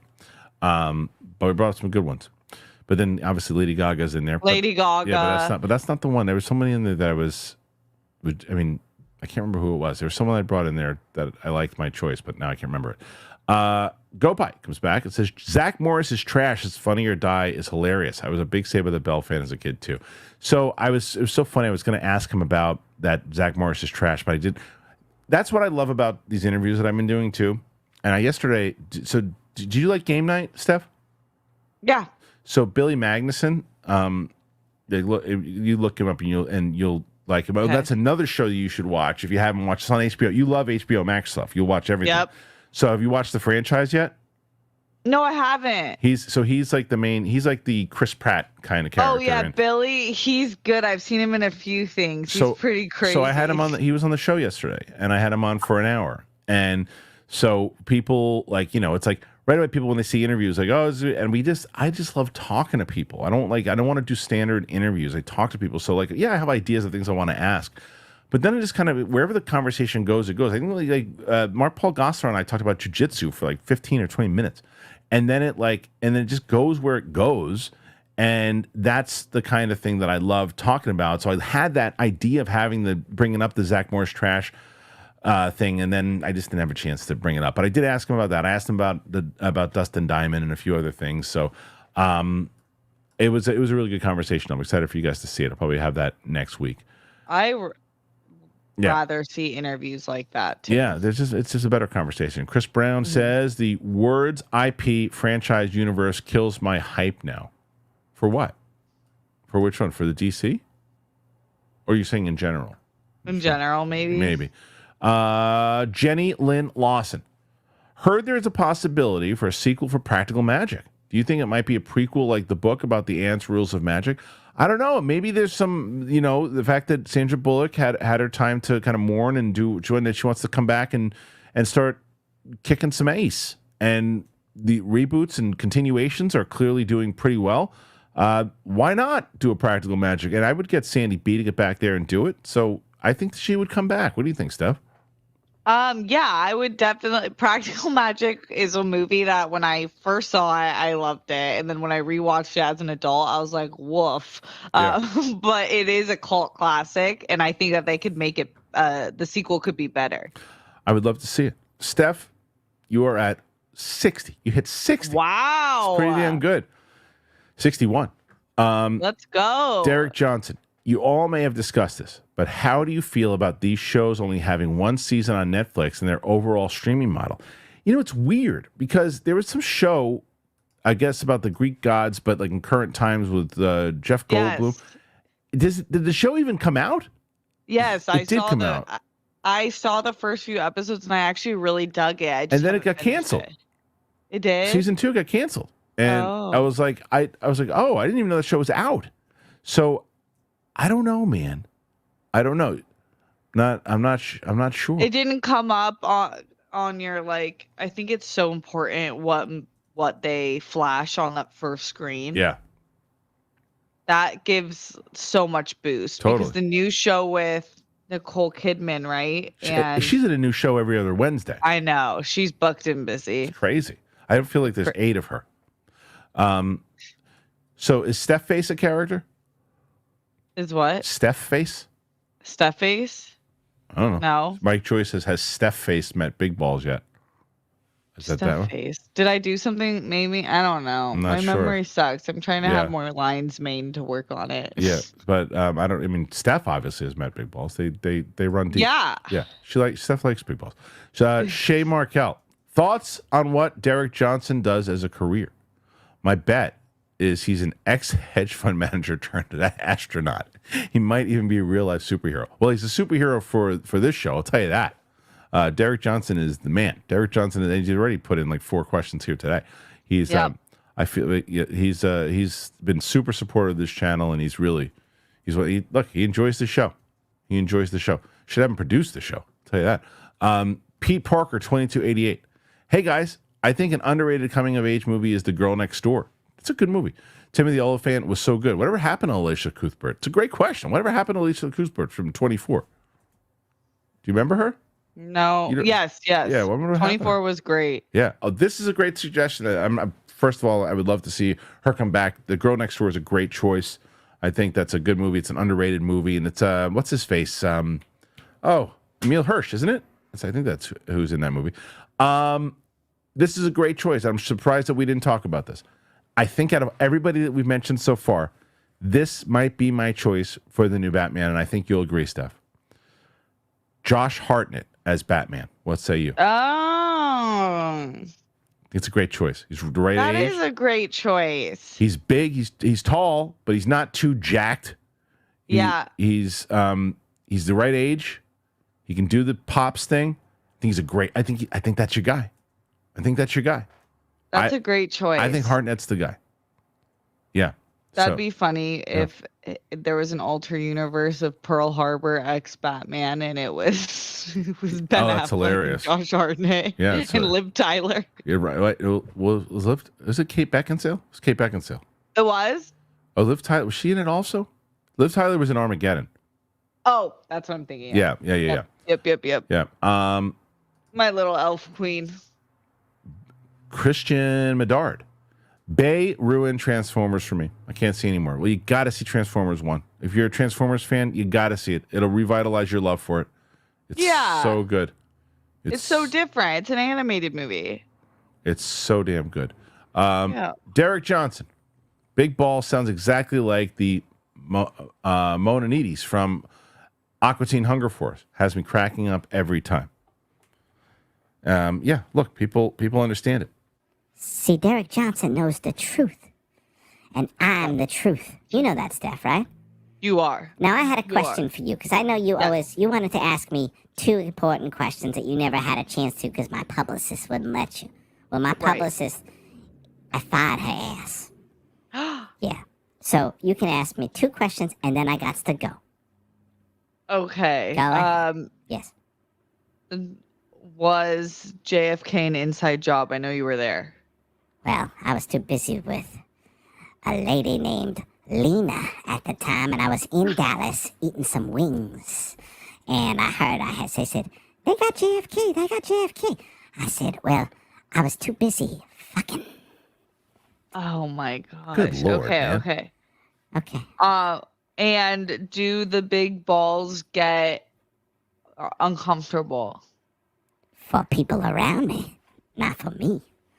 People just said, "Oh, who's that big balls?" And I said, "That's me." I said, "Don't be scared." And sometimes if I shift to the right, I can knock somebody over and step on their head, drape. That's what I do. I drape, and then I say, "Okay, look at me, I'm draping." And then I just move. I drape and vape. You should copyright draping. Yeah, these drapes is nuts. Okay, Brian McGovern. Best music turned actor. I think David Bowie should have been mentioned in that conversation. He was pretty good. He didn't do enough. He didn't do a lot, but he was pretty good. Derek Johnson, some more help for the numbers. Steph's approaching 70. Nice. Todd Lane, is there any new up-and-coming stars you would like to interview? Tons. I mean, there's tons. I was really happy to interview Amber Midthunder when she came on. Had her in studio. I loved her. I thought she was such a sweetheart. She was so good in Prey. And she just got cast in the Godzilla Monarch series for season 2. So I'm excited for that for her. I thought she was just so great. There's people that I'd love to get more and more people in here. Some of the people from House of the Dragon. I'm trying to get some more. I've got Matthew Lillard coming in the studio next week. That's going to be fun. So. Oh, that's cool. Yeah. Okay. Brian McGovern. Oh, and I helped put you over the top, Steph, this week. You definitely got her close. She's at 67 right now. Legend. And she got, I think it's going to be hard to catch Roxy and Mike, but she's putting up a valiant effort. And then the Mo Fair Social Club, I meant Christopher Abbott. Oh, Christopher Abbott's is a good one too, but I'm still Josh Hartnett. That's my pick. Shay Markell. Most Def is my pick for artist turned actor. He's pretty good. 16 Blocks with he and Bruce Willis is awesome. Idris Elba. He was a DJ first, if not mistaken. I guess that counts. But I don't think you really look at it the same way. Yeah. I don't know. I'm trying to think there's some other people. I don't know. There's gotta be. Yeah. Todd Lane. Do you think Big Balls would ever run for political office? He's a true voice of the people. He'd probably win. Knowing the way the world works now, he'd probably win. For sure. Yeah. Brian McGovern. Big Balls actually sounds like his hasn't dropped. Well, that's a good point. He makes a good point. Derek Johnson says, I'll say I'm doing okay for myself. And yeah, I love the show, and it's a great place to participate with everybody on chat, too. It's a great community.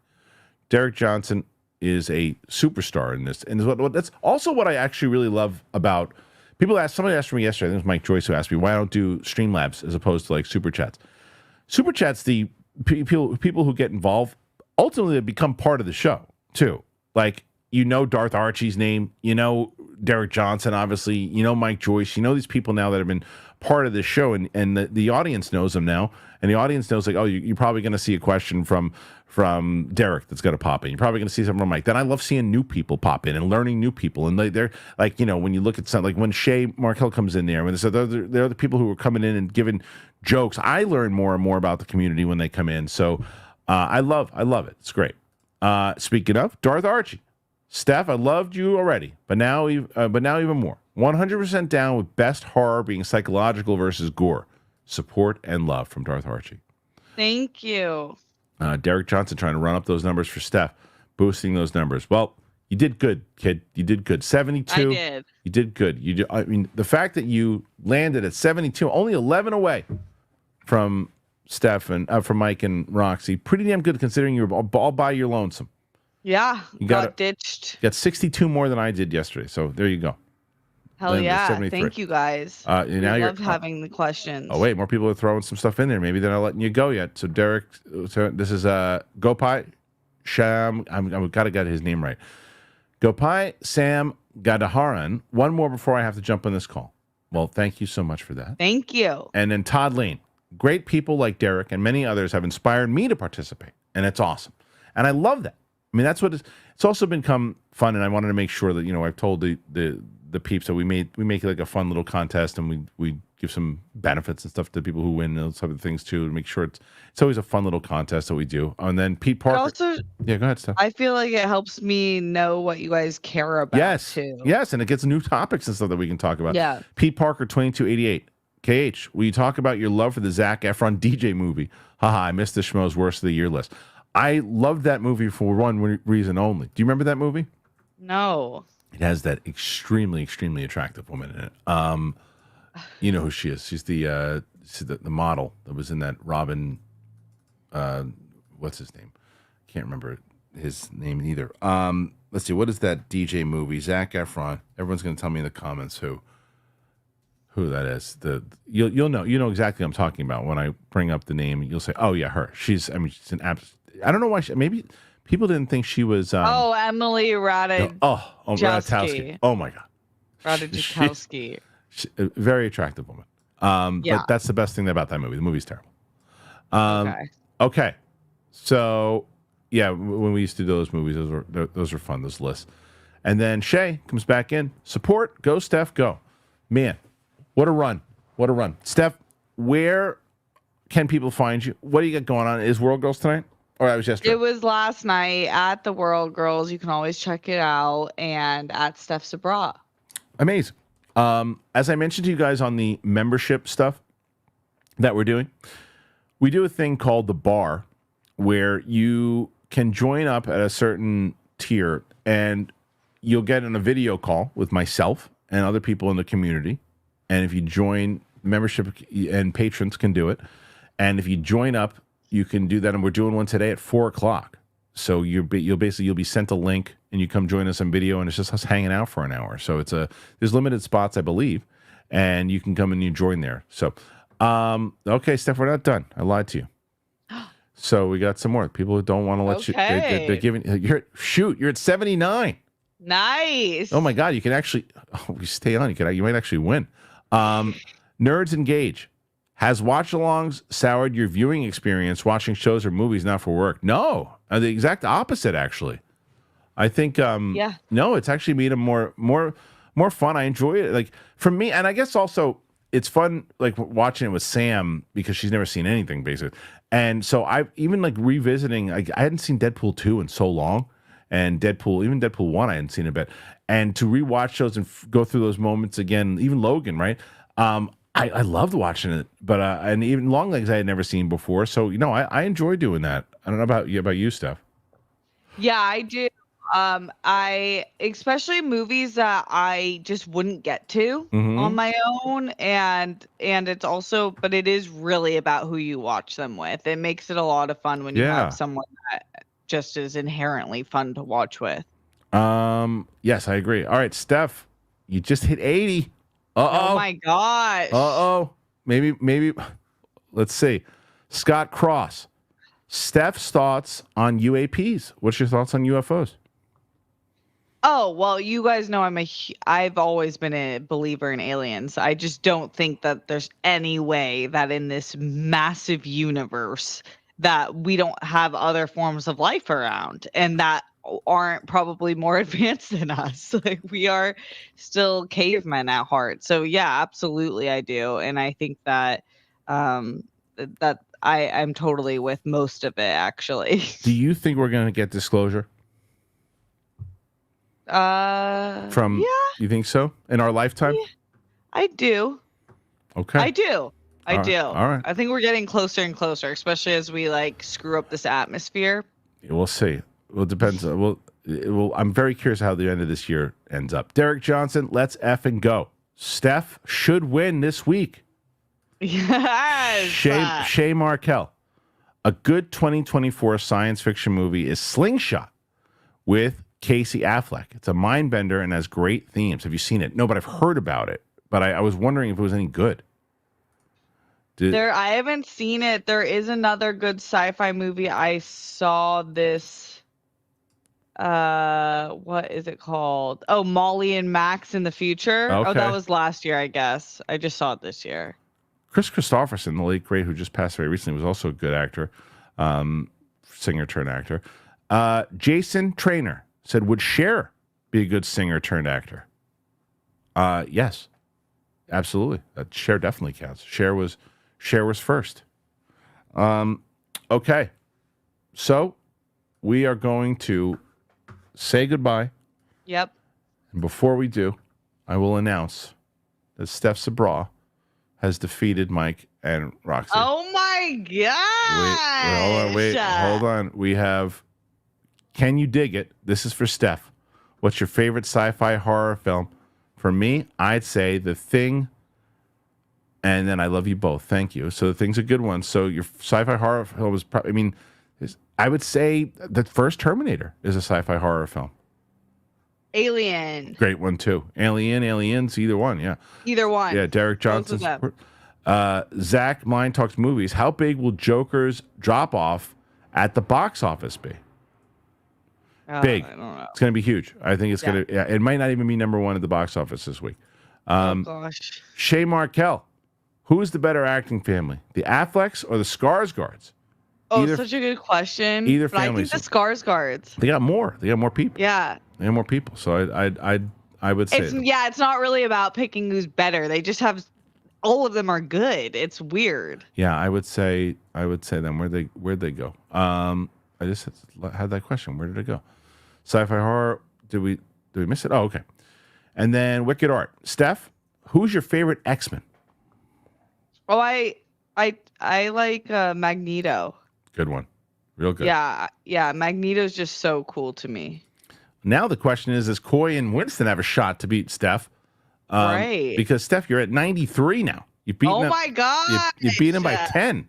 You beat him by 10. I feel so special. Only Roca and Winston have gotten to the coveted 100 spot, but you're pretty damn close. You're at 93. Okay, maybe next week. See you there? Next week. Yes, support. And then here's Nick Alexander. Has either of you watched any of the Patterson cut versions of Kenobi or Ahsoka?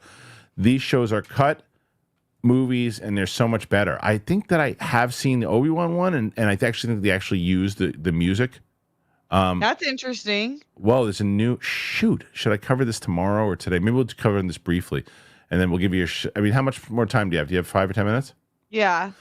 So someone I don't know how true this is, but I'm going to fact check this. Apparently, Henry Cavill has been cast in the Voltron movie. Oh, that's cool. Let me see if that's true. Yeah. It is. It is true. The Hollywood. Let's read this story real quick, and gives you enough time to maybe hit 100 while I do this. Yeah. Okay. So let me bring this up. Here it is, Steph, and here's the story.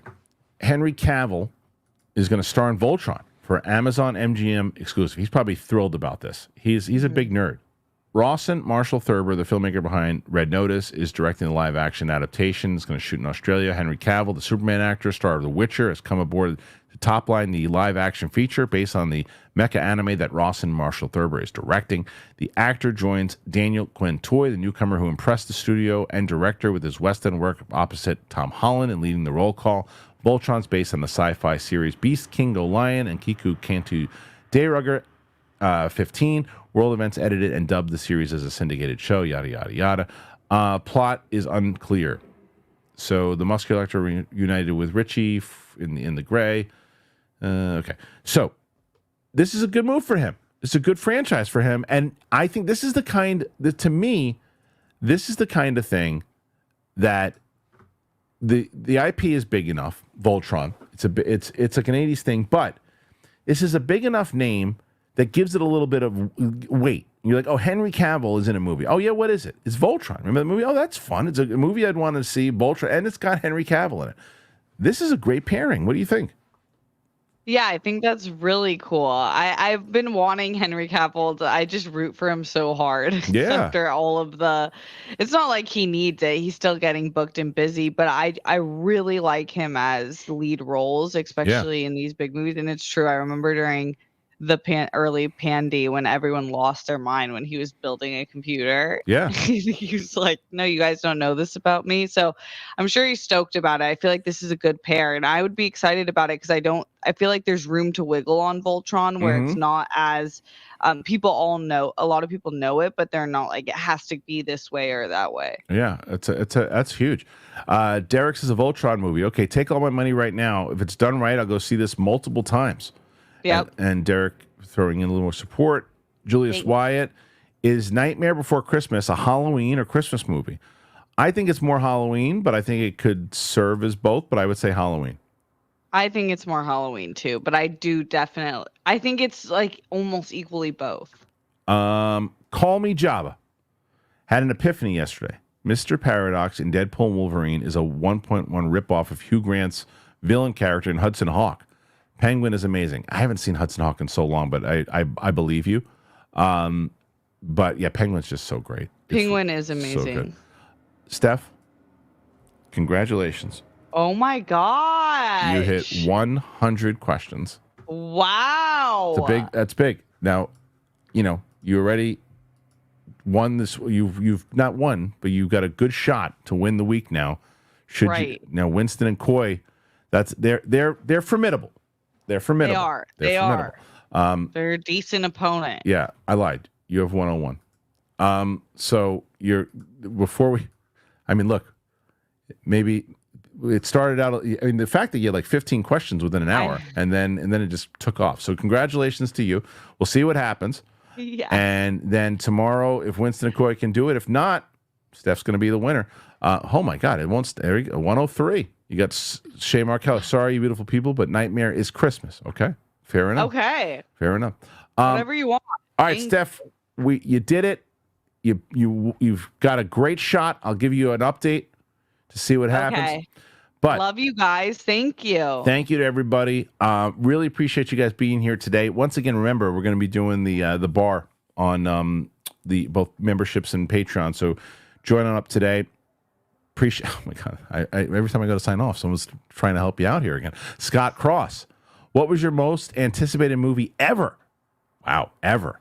What were you most excited about to see? Mine was Star Wars Episode 7. I think that's got to be my answer. Crazy time before we ended up with the other trash. I mean, Ellis and I mean, like, I remember being the raw emotion of having that movie come out. I mean, that to me, that was, it's Episode 7. Yeah, I mean, it's probably Episode 7. And then I've got to say, I was so excited for Avatar 2. That's a great one, too. It's a great one. I'm going to have Sadie watch those next year before the new one comes out in 2026. Yeah. That'll be great. Yeah. All right, you guys rule. We'll see you guys. Thanks for joining us here today. Apple Podcasts, Spotify, anywhere podcasts are found. Thanks to Steph. Thanks to all you guys. Thanks to everybody who was in the live chat, everybody who threw in donations, whatever it was. If you got yourself a sponsor today, whatever it was. Thank you guys for supporting. You guys are the best. We'll see you back here tomorrow. Bye.